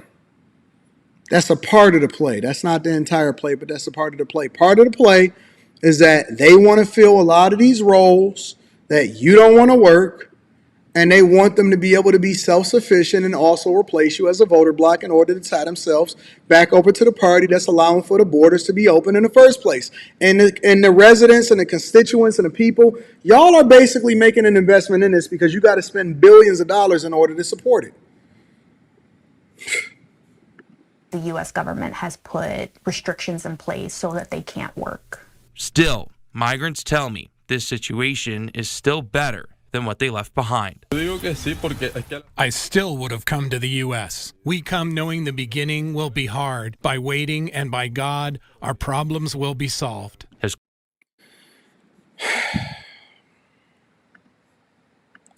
Let me continue over. Let's continue over. Shout out to AL. Said they've been coming to Boston for a few years. No, not at this rate. And see, everybody that's been coming over to Detroit, especially over in Dearborn, because that's the largest immigrant community, legal and both legal and illegal immigrant community in the Metro Detroit area surrounding Detroit. I don't have nothing to say, bro. I'm so disgusted. Dylan KO says, wish I found your channel earlier. Found you after moving to H-Town. Keep preaching, stay awesome. Thank you. I appreciate you, Dylan KO. Thank you for holding us down. Latrell says Mayor Wu is the mayor of Boston. I'm going to learn about every mayor in the United States of America in a minute. Kung Fu Hustler in the building says the ATF is also now arming migrants while the federal government continues to squeeze away the citizens' rights to keep and bear arms. Will the CNA says, I appreciate the content as usual. On point. Last night's show was crazy. Have a great day. You and yours be blessed. God bless you. Thank you, Will. Thank you, Will. I appreciate you. Marriage, Politics, and Sports says, I do, but I'm also a small potato. I'm a huge advocate for black divestment from the Democrat Party. I'm unapologetic about it, but by far, you are the biggest platform I see on this migrant issue. And it's funny because they'll cover it a little bit on a larger platforms, but wait, they won't cover it at the scale that I'm covering it. I hit this every day to make sure I'm staying informed on what's going on. You know, I got to give you a round of applause. I got to give you a round of applause. It's happening over here in Miami. Also, it's been flying under the radar for some time. There's an influx of Venezuelans coming. Thank you, Francis Suarez. Man, forever, ever. They heard you have a penthouse, Anton. Are you learning Spanish? No Española. No Española. Jonathan Anderson says, nope, what makes you think they wasn't coming, bro? I knew eventually it was going to happen, but good God. Performance Chip says their city is running on fumes. Key Field says Biden ensuring that if he is not reelected, his so-called black female VP, but she is really from India, will never ascend to the top office thanks to this intentionally created border fiasco. Thank you, Key Field. Bernie's Road Book Tour says Google what they're doing in Denver for work. I'm afraid. Send it to me. Just send it to me. JP is also in the building, says, AD, this has been happening for years. Sent you an email. I know more than 1,000 of them that own businesses that are doing better than most people. AO says, I told you so, but you didn't send me nothing that was happening in Boston. Yeah, AO, you ain't send me nothing that was happening in Boston. I had to bring Boston to the front of the congregation also. Make sure y'all hit a like for the algorithm, subscribe to the channel and turn on your notifications. Make sure you subscribe to the Patreon. Link is in the description as well as pinned to the top of the chat. But we not done though, because they also got beef that's happening between Governor Pritzker and Brandon Johnson. And then also Texas is refusing to remove the razor wire. So I got to keep y'all up to date of what's going on in the entire country, not just what's happening in your local cities. Check out what's happening over in Chicago, y'all. Governor Pritzker expressing concern over the city's latest plans to handle shrinking shelter space for newly arriving migrants. WGN political reporter Taman Bradley here with more on that, plus what alderpersons are being told about what's next. Taman. Micah and Ray, good evening. Mayor Johnson has not talked publicly about changes to his migrant plan, but we've learned he's sharing specifics with aldermen and other mayors. A tweak to Chicago's plan for migrants. In closed-door briefings, Mayor Brandon Johnson is informing officials that the city will no longer set up new shelter space. Sources say last Friday... Hold on, let me stop for a second, because you know I'm an equal accountability partner, and I've been on Brandon Johnson's Mohawk head top for a long time. Let me take one moment, because I am so objective. I have to be objective across the board. Let me take one moment to give a round of applause to Mayor Mohawk for finally standing on business and saying we not setting up another migrant shelter inside of the city of Chicago. Mayor Mohawk says we not setting up another shelter inside of the city of Chicago. If you want it, then Illinois is a huge state.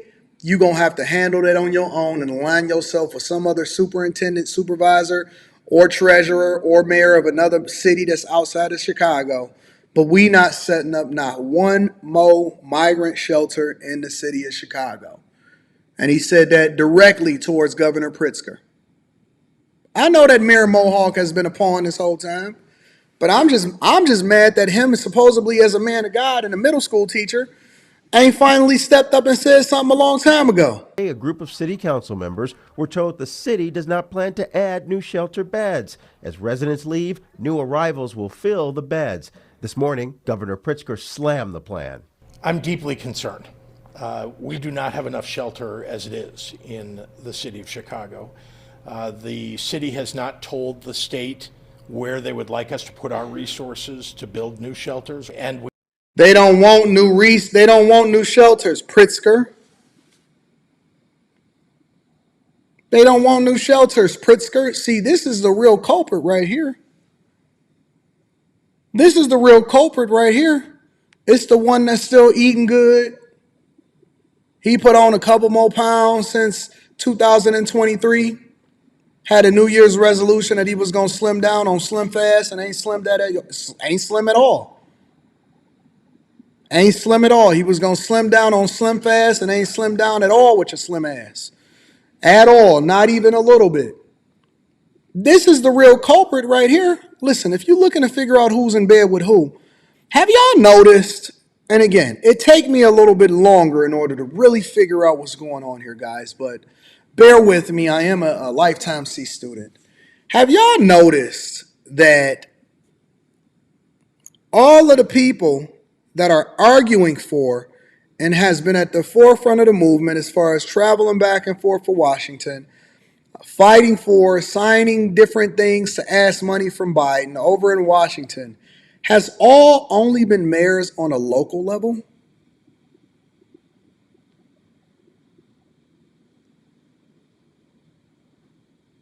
They have all only been mayors on a local level. Somebody in the chat says, did he talk about the Chicago beef yet? Yes, the beef is between the governor and the mayor of Chicago. The governor of Illinois and the mayor of Chicago. Yet you have not seen one governor go to Washington, hold accountable, make a phone call, publicly denounce what is happening in a state to the major city, the biggest city in the state, not New York. Now, what I did see over in New York is that they made sure that they did the Adult Survivors Act. She made sure she was the face of that. Some of y'all don't even know who the governor of New York is, do y'all? The only person that you see is Adams. The only person you see as a representation of Illinois is Johnson. You don't see Pritzker. Most people didn't even know who Pritzker was that lived outside of Chicago. Most, not all, most. Most of y'all not even informed. Who the hell is the governor of Denver or the governor of Colorado? Let's see. I never even knew. We don't even know. Gov of Colorado. It ain't Deion Sanders, don't worry. Jared Polis. Do y'all know who Jared Polis is? Did y'all know that this person right here,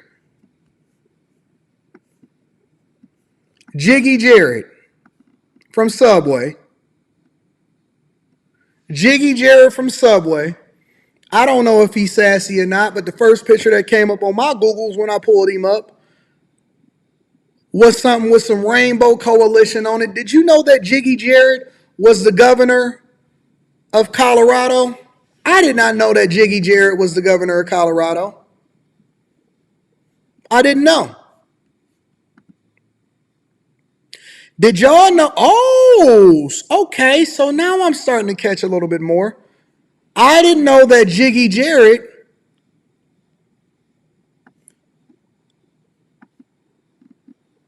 was married. Did y'all know that Jiggy Jared was married? I'm just now finding out according to NPR. Colorado Governor Jared Polis waves to the crowd accompanied by his partner, Marlon Reese, in 2019. The two were married Wednesday, marking the first time the same-sex marriage of a sitting governor. Are y'all seeing the play?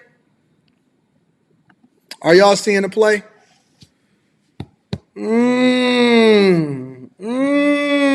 Okay. All right. So the plot thickens. The plot thickens. Woo-wee. The plot thickens. All right. All right. We learning. We learning. Listen, I may be slow, but I'm not stupid. I may be slow, but I'm not stupid. I'm learning as I figure it out. Okay. All right. We gonna get there. The state where they would like us to put our resources to build new shelters, and we need to make sure that we're not ending shelter capacity, as the city is now planning to do, at the end of winter. The Johnson administration plans to work with churches and private individuals to find housing for migrants. The goal is to place the migrants as soon as possible or send them back to the landing area. Alderman William Hall is among those briefed on the plan. We don't know if airplanes are going to come in. We don't know if trains are going to come in. And so it's kind of hard to have such a robust... Thank you, McCole. I'm going to read that super chat shortly. You are such a blessing to the platform, love. Housing plan, i.e. Building shelters, so forth and so on, temporary and or permanent, without knowing the exact total population from an unhinged governor in Texas who continues to see this as a political ploy with the lives of innocent people. As of this morning, there were 14,308 new arrivals housed in 28 shelters, with 225 people awaiting placement. Complicating matters, buses from the southern border don't always make drop-offs in Chicago, so suburban mayors and city officials are trying to get on the same page. We're concerned about who's coming. It's still a public safety issue, not only for the residents of the various communities, the city of Chicago, of course, but also the migrants themselves. And after all, they're leaving very warm climates, coming into very cold climates. Shelter residents must move out within 60 days. Almost 8,000 60-day notices have been handed out. Move-outs, though, have been paused through February 1st. But Micah and Ray, it's anyone's guess what happens after that. Listen. It is my belief, and through my research, I'm going to find out one way or another. Maybe I won't, I don't know. But it is my belief that the governors are more closely aligned with what's going on with the president leaving the borders open than anybody. Somebody know what's going on. I mean, in my opinion, for my generation, this is as big as Watergate. I mean, this is the biggest finesse of the American people in my lifetime. I know that we sat through 9/11 and a lot of us got a conspiracy theory with regard to that, but I can't substantiate it. And plus, the powers that be don't necessarily want me to talk about it. I know we got a lot of theories with regard to the pandemic. I had got a warning on this channel about talking about the pandemic, so I was very reluctant to even have that conversation. But I think that it's a bigger coup right now. I think that there's a huge coup at play. And I think that the cities is catching the brunt of what it is that the governor and ultimately the president of the United States is conspiring. I don't know. It's a theory. It's a theory. But everything in me, my spidey senses tingle every time I think about it. My spidey senses tingle every time I think about it. And when this theory is really put to the test, all signs point to the same thing. Corruption. Corruption, ladies and gentlemen. My theory is that all of these mayors is just pawns for the bigger play, the much, much bigger play. But I know one thing, you're not welcome to Detroit. Let's see what's happening down there in Texas, ladies and gentlemen, because I need to understand what's going on with the only governor that seems to have some backbone, and that's that's Abbott. Now we go to the southern border where the governor of Texas refuses to give in to federal law. The Supreme Court says federal agents can remove razor wire that the Texas National Guard strung along the Rio Grande to try to deter illegal border crossings. But in the border city of Eagle Pass, the state is still keeping Border Patrol agents away from one of those crossing points. Omar Villafranca is there with more. Omar, good morning.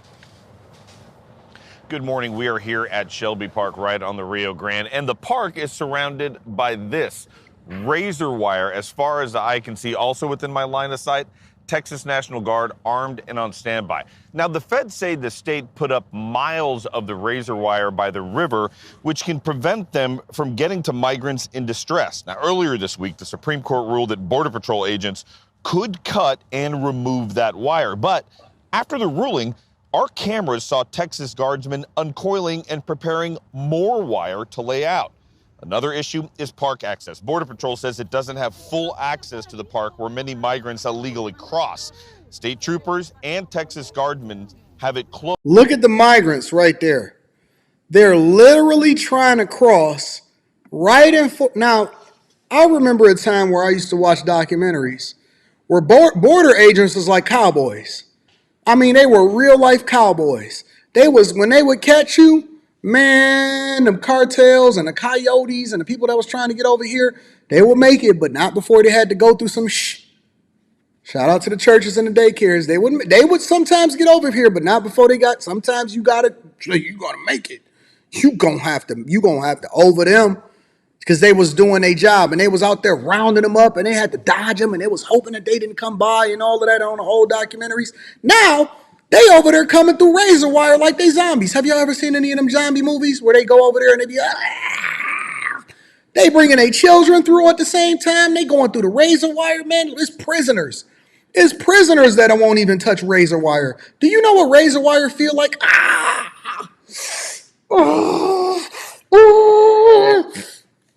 It hurt. It hurt. They got their children going through the razor wire like an obstacle course. They taught. Go ahead, little Timmy. Go through the razor wire. They going through razor wire like an obstacle course out there in the dark. In the dark. Right in front of the guard. They not scared. They not scared. Catch me up in some razor wire and see what happened.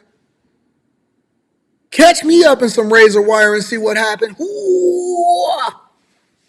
They going through right there in front of the guard. Let's get through the razor wire. Let's go.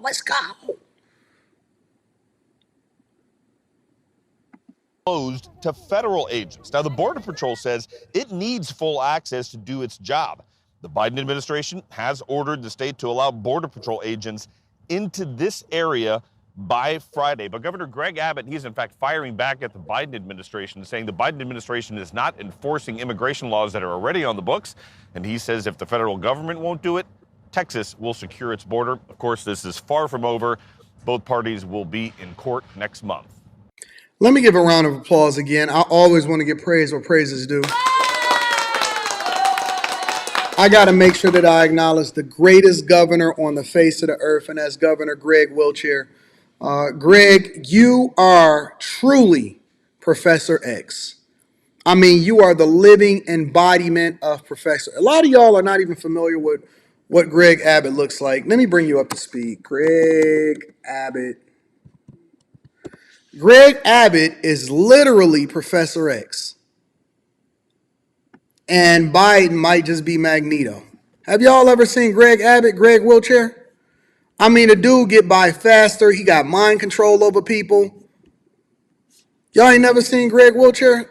Greg be getting it. He get to it. He's no joke. He's no joke. He got strong upper body strength. He been rocking out. He been getting to it. He making sure that he do the things that's in the best interest of Texans across the United States of America. All of them, not just the ones that's in Texas.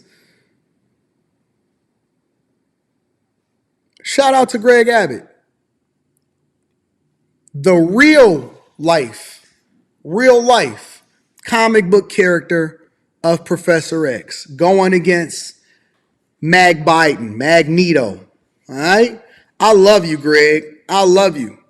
I know that you in a wheelchair, but I don't think that that's the thing that holds you back. I think the thing that makes you stronger is the fact that the lower body might be taken away from a lot of these cognitive functions and the thinking ability of a lot of these people that can walk around every day. Real talk. Shout out to Governor Greg.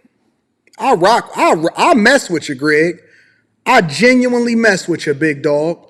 I'm reading these super chats and we're going to get to the next part of the show. Ultimate K is in the building, says, could you cover what happened to Megan McGlover in the Republican Party? I think a C student perspective will be highly appreciated. I'll cover it tomorrow. Let me see this. Megan McGlover. All right. There'd be so much going on in these streets. You know, I was cooking up last night. I went to bed lit. It took me a minute to fall asleep. I was feeling so good last night. Thank you, Ultimate K. I appreciate you for the super chat, big dog. My dog, Brock, with the Pass of Love offering is holding me down. Thank you, Brock. I appreciate you, bro. A man one says, Mayor Mohawk. Shout out to my man one that's in the building. Mo Better Blue says 80. There is some agency in Detroit that has been bringing those migrants in on a low for a minute now. Not happy about this either. Hashtag is getting real. Listen, bro. Listen. Mo Better Blues. I'm not happy about it, but listen, I got to be objective and I got to talk about what's happening across the board. And now that I'm familiar with it, if you don't think that I'm keeping my eyes on everybody, I'm keeping my eyes on everybody. Chicago sucks. Work does an annual conference, almost moved it to Florida, but it's too fun and kept it in the Chi because nobody wants to walk around the Chi because it sucks. You are forced to attend the conference. Oh my God. Well, at least you can get some new people that you can reach out to when you're going through the airport, some new migrants that you can kick it with. Shout out to McColl's Wellness in Motion and this pretty young girl that showed up on my profile right there with that profile pic. She says, blessings and positivity to you, AD, your fam, and the bag chasers. They say, don't mess with Texas. Hometown is KC. Mo, thankful to live in Texas half of my life. Love to Governor Abbott. Thanks for covering this migrant madness. Hashtag Chiefs Kingdom. Now, I know you a Kansas City Chiefs girl. I know you a Kansas City Chiefs girl, but I got to tell you what. You got to go and talk to Baltimore first, baby. Y'all got to talk to Baltimore first, baby. Tommy Arfel says, thank you for being relevant. No, thank you for making me relevant because without you, there is no me. You know what I'm saying? Kung Fu Hustler came through. A person of such character like Jared can never truly have the people's best interests at heart, as was stated on the Q show. John Best in the building just came through and threw that fireball inside of the collection plate. I thank you, John Best. Kung Fu Hustler says Texas should succeed from the U.S. at this point and declare independence again. They already have, baby. They already have. We don't need no formalities. They already divorced. They just got a separation agreement. You know what I'm saying? They still on the benefits. Says, shout out to Wheels for the job. And he... Performance Chip is in the building, says they should electrify the razor wire. Then they're going to be saying, oh, diversity, equity, and inclusion. We need to make sure that we don't hurt anybody. Marriage, politics, and sports is in the building, says Anton. Put in a call to Abbott and see if he'll give you a minute or two. Even if it's a spokesman, will be a small coup. I will, I am, I must, I got to. I am, I will, I must, I got to. I am, I will. Biden is paying influencers to talk positive on him. Is he? I ain't get my check yet. Listen, if we all gonna spend taxpayer dollars, he might as well send a couple of dollars over here to the Millionaire Morning Show so we can make sure that we give him a healthy round of applause like this one. Gonna cost you $1 million though. Lilith and Aries says, did you see the clip of the Middle Eastern man who told the reporter soon everyone, yes, I did. I seen that on Fox News. He says soon everybody will know my name. Everybody will know who I am. I did see that, Lilith and Aries. Mo Better Blue says Detroit has come so far and they trying to dump these people in the city to destroy and undo what has been achieved. Nah, we not having it, Mo Better Blues. We not going to have it. But listen. I want to get over into a little bit of the money and I want to talk about restaurants because earlier in the week, you guys heard me report on the fact that In-N-Out Burger was leaving Oakland. And they're leaving even though the restaurant is in profit mode. It's been incredibly profitable. And it's been there for the last 18 years. 18 years. And at the end of that, they found out it wasn't his. I ain't saying she a broke. I ain't saying that she a gold digger. But she ain't messing with no broke. She gave me money. I ain't gonna even sing it because then y'all gonna be saying, Anton, I want you to sing Hercules, Hercules, Hercules. I ain't even gonna sing it. But she gives me money. Nope, I'm not doing it. But over in Oakland, they're having problems, ladies and gentlemen. First of all, I want to give you an update on what restaurants are going through. And then I'm going to take you over there to In-N-Out Burger where they're going to be closing up the door soon, even though it's profitable. And what the residents is feeling about it. But guess what? They said a little, too late. Make sure you hit a like for the algorithm, subscribe to the channel, and turn on your notifications. Let's get it poppin'. Soaring overhead costs and a labor shortage are making it difficult for many restaurant owners to make ends meet. One longtime restaurant owner said he had to close 3 of his locations last year. Max Rodriguez has more. It's one of the most difficult decisions for restaurateurs, deciding to call it quits. The Ruby Tuesday Hawaii owner says he had to close 3 restaurants in the last year. He says it's difficult finding staff. We don't get much applications in. We keep up and pay, and that isn't the factor. The workforce isn't there. He says the rise in minimum wage is also chipping away at their revenue. The Hawaii Restaurant Association says at least 5 other restaurants have closed in the past month.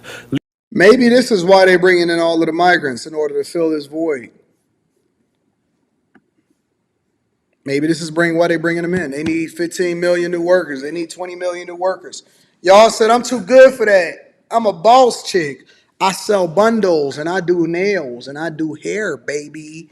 And I'm an esthetician because I like to do eyelashes and I like to do eyebrows.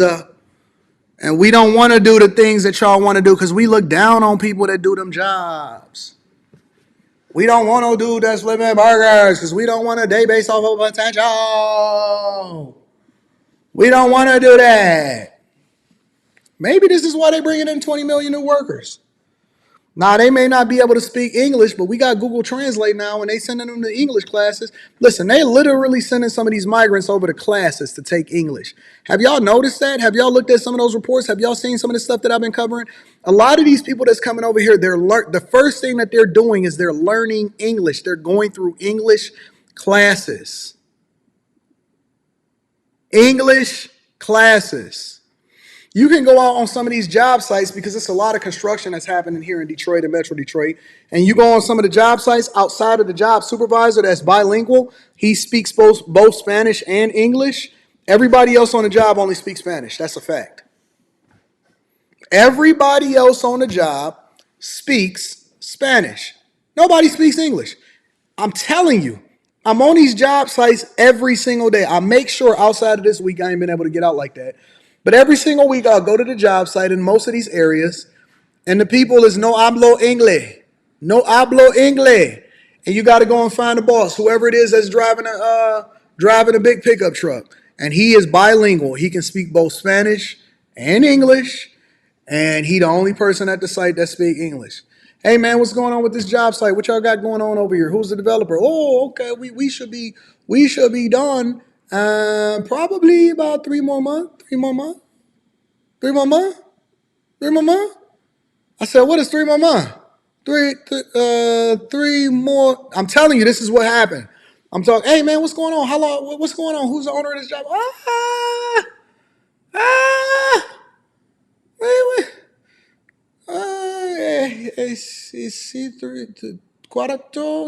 Today's. We should be done in 3 more months. 3 more months. I said, what the hell is 3 more? What is 3 more months? Oh, somebody that's with me. Oh, he said 3 more months. Yeah. See. 3 more me. See. Like, ay, caramba. Then they start laughing. Because I know how to tell jokes in Spanish too, right? I'm telling you, listen, I'm telling you what happens when you go onto these job sites, even right here. It's a lot of construction that's happening in the city and outside of the city. They're saying the same thing. 3 more months? 3 more months? Now I know what it means. How long y'all gonna be done? 4 more months. 4 more months? 4 more months? Yeah, see, 4 more months. Okay, buddy. All right. Lease renewals are also playing a factor. Many times you will see when the lease comes up. Why y'all keep telling me that I'm wrong and I'm telling you what my real life experience are? I'm telling you, y'all think I just be doing improv every day. Everything that I tell y'all that seems funny is stuff that happened in my real life. I can't wait to go on tour. Look, I got a whole, listen, at the very least, I bet you I'm funnier than Tory Hart. You can't get no worse than Kevin Hart's ex-wife. If you ever been to this chick's Instagram, you cannot get any worse than Kevin Hart's ex-wife's Instagram. I guarantee if she can make it onto a Cat Williams tour, I know I'm going to be funny on my stand-up. I know God got me.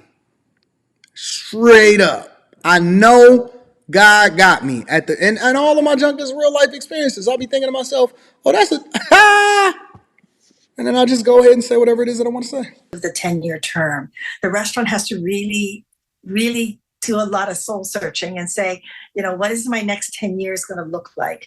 Are the employees coming back? Are costs going to start dropping? Restaurants with a smaller footprint and fewer overhead costs may be faring better in this economy. The food trucks at Ohana Hale Marketplace in Waikiki going from 3 vendors to 16 in a short period of time.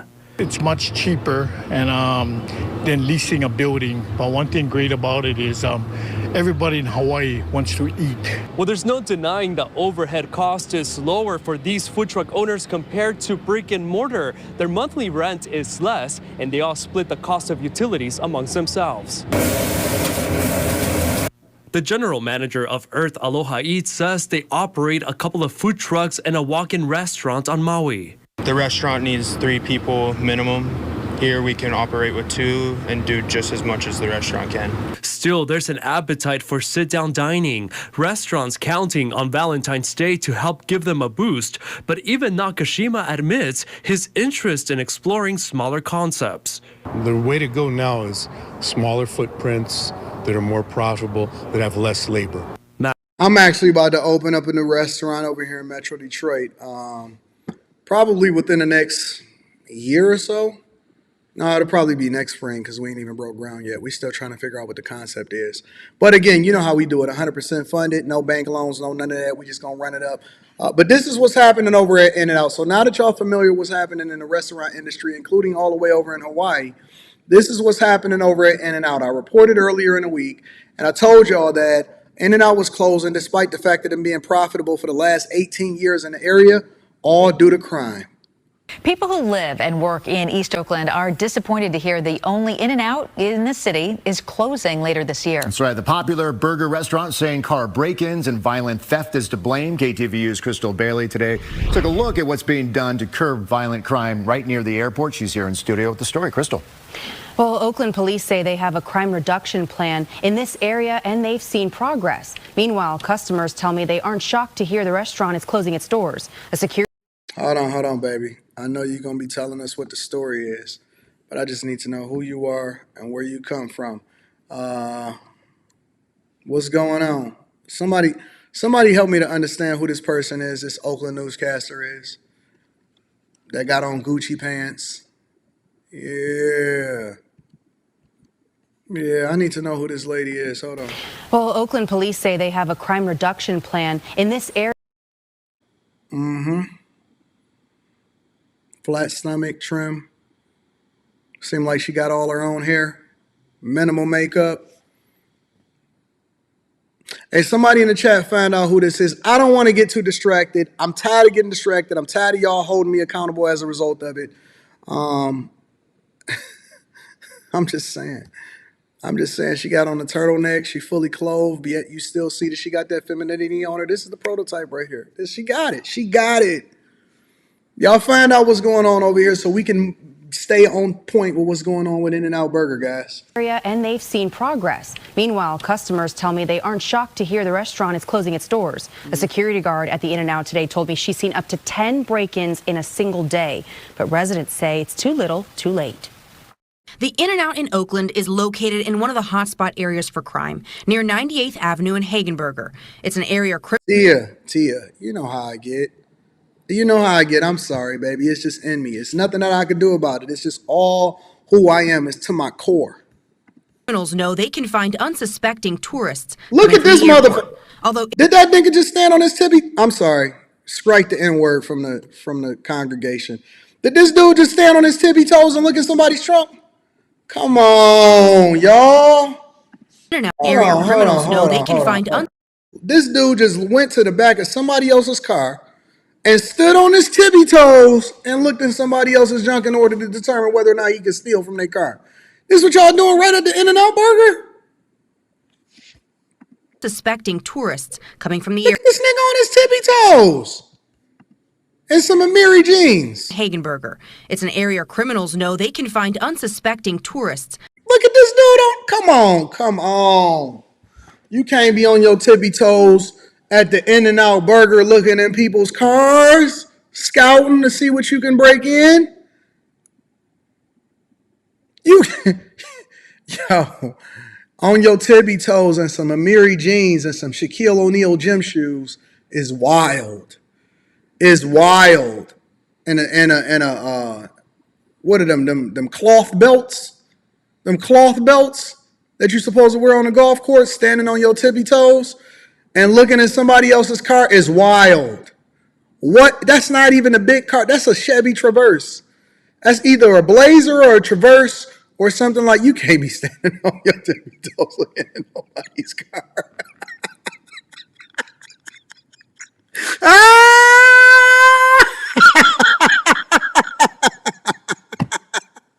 Oh no, you should not be stealing if you on your tippy toes, fam. That's not a career choice for you. That's not a good look. But we here.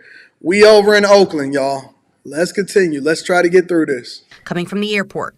Although In-N-Out says it's been a profitable location for 18 years, they just can't ask their employees or customers to work and visit an unsafe environment. You can't even leave your car right here to go in there. Within 1 minute, your stuff is getting smashed. I love this place. I hate to see it go. On Sunday morning, as In-N-Out announced its closure, Oakland police say they arrested someone for removing an ATM from the wall at the Bank of America, less than half a mile away. And just a couple hundred feet away at the Raising Cane's on Hagenberger, a manager says they were forced to close their indoor dining area and provide employees with a secure fence for parking, all due to break-ins. You got to put up a fence for parking and a regular parking lot just to make sure that your employees don't get their car broken into. It seems like another thing is closing in Oakland, another thing is leaving Oakland, all this stuff. And I get it now. You know what I mean? People ain't trying to deal with this, but, you know, we're the ones, especially us East Oaklanders, like, we really suffered. Oakland residents blame city leadership. The crime getting worse, so the city really need to help us out. Like I said, you're finally now starting to see a little bit of police around here, but it's just a little bit too late, too little, too late. Oakland police know the area is a problem, so they increased the number of patrols and started... That's the same dude, bro. That's the exact same guy.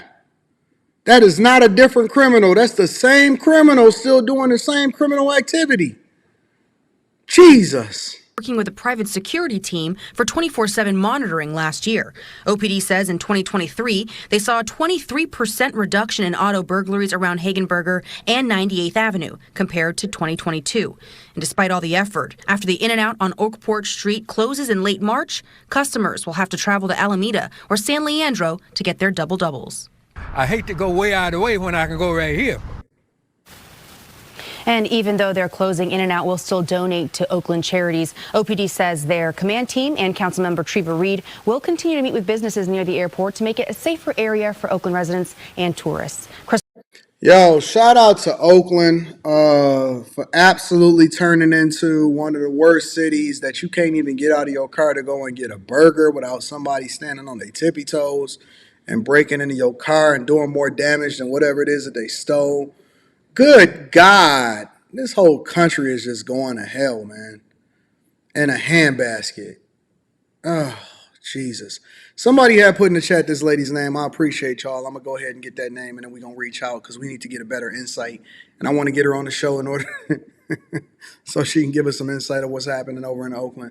Look, y'all, we closer to the time that we anticipated live streaming today. We only at 2 hours and 5 minutes. Can we give ourselves a round of applause, please? Shout out to y'all. Shout out to the people that's holding us down. I appreciate y'all. For everybody that looks out on the platform, for everybody that shows us love, I love you. I appreciate you. We're going to try to do after hours tonight.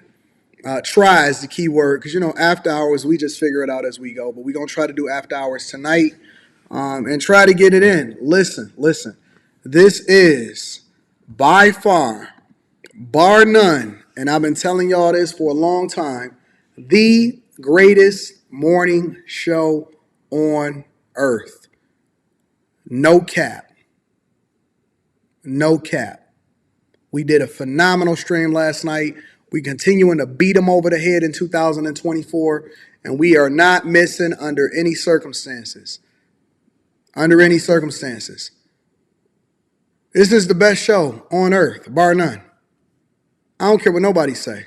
Shout out to KK's Days, Prince L.E.N., A. Dunn, Mr. Lott, Chris Stevens, or Chris Thomas, Crown, Time Out, Eric Daniels, Anonymous Knowledge Seeker, Mr. Lott, Our Streets, Azriel, True to Myself, DLC, Modern Air, Sandy, Steve, Lilith, and Aries. I appreciate every last one of y'all. Shout out to my dog, AL.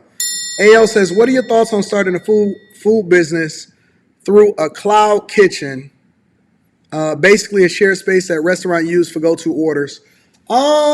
We got some of those in Detroit that's recently opened that's similar to that. It's like kind of like a food hall, I believe.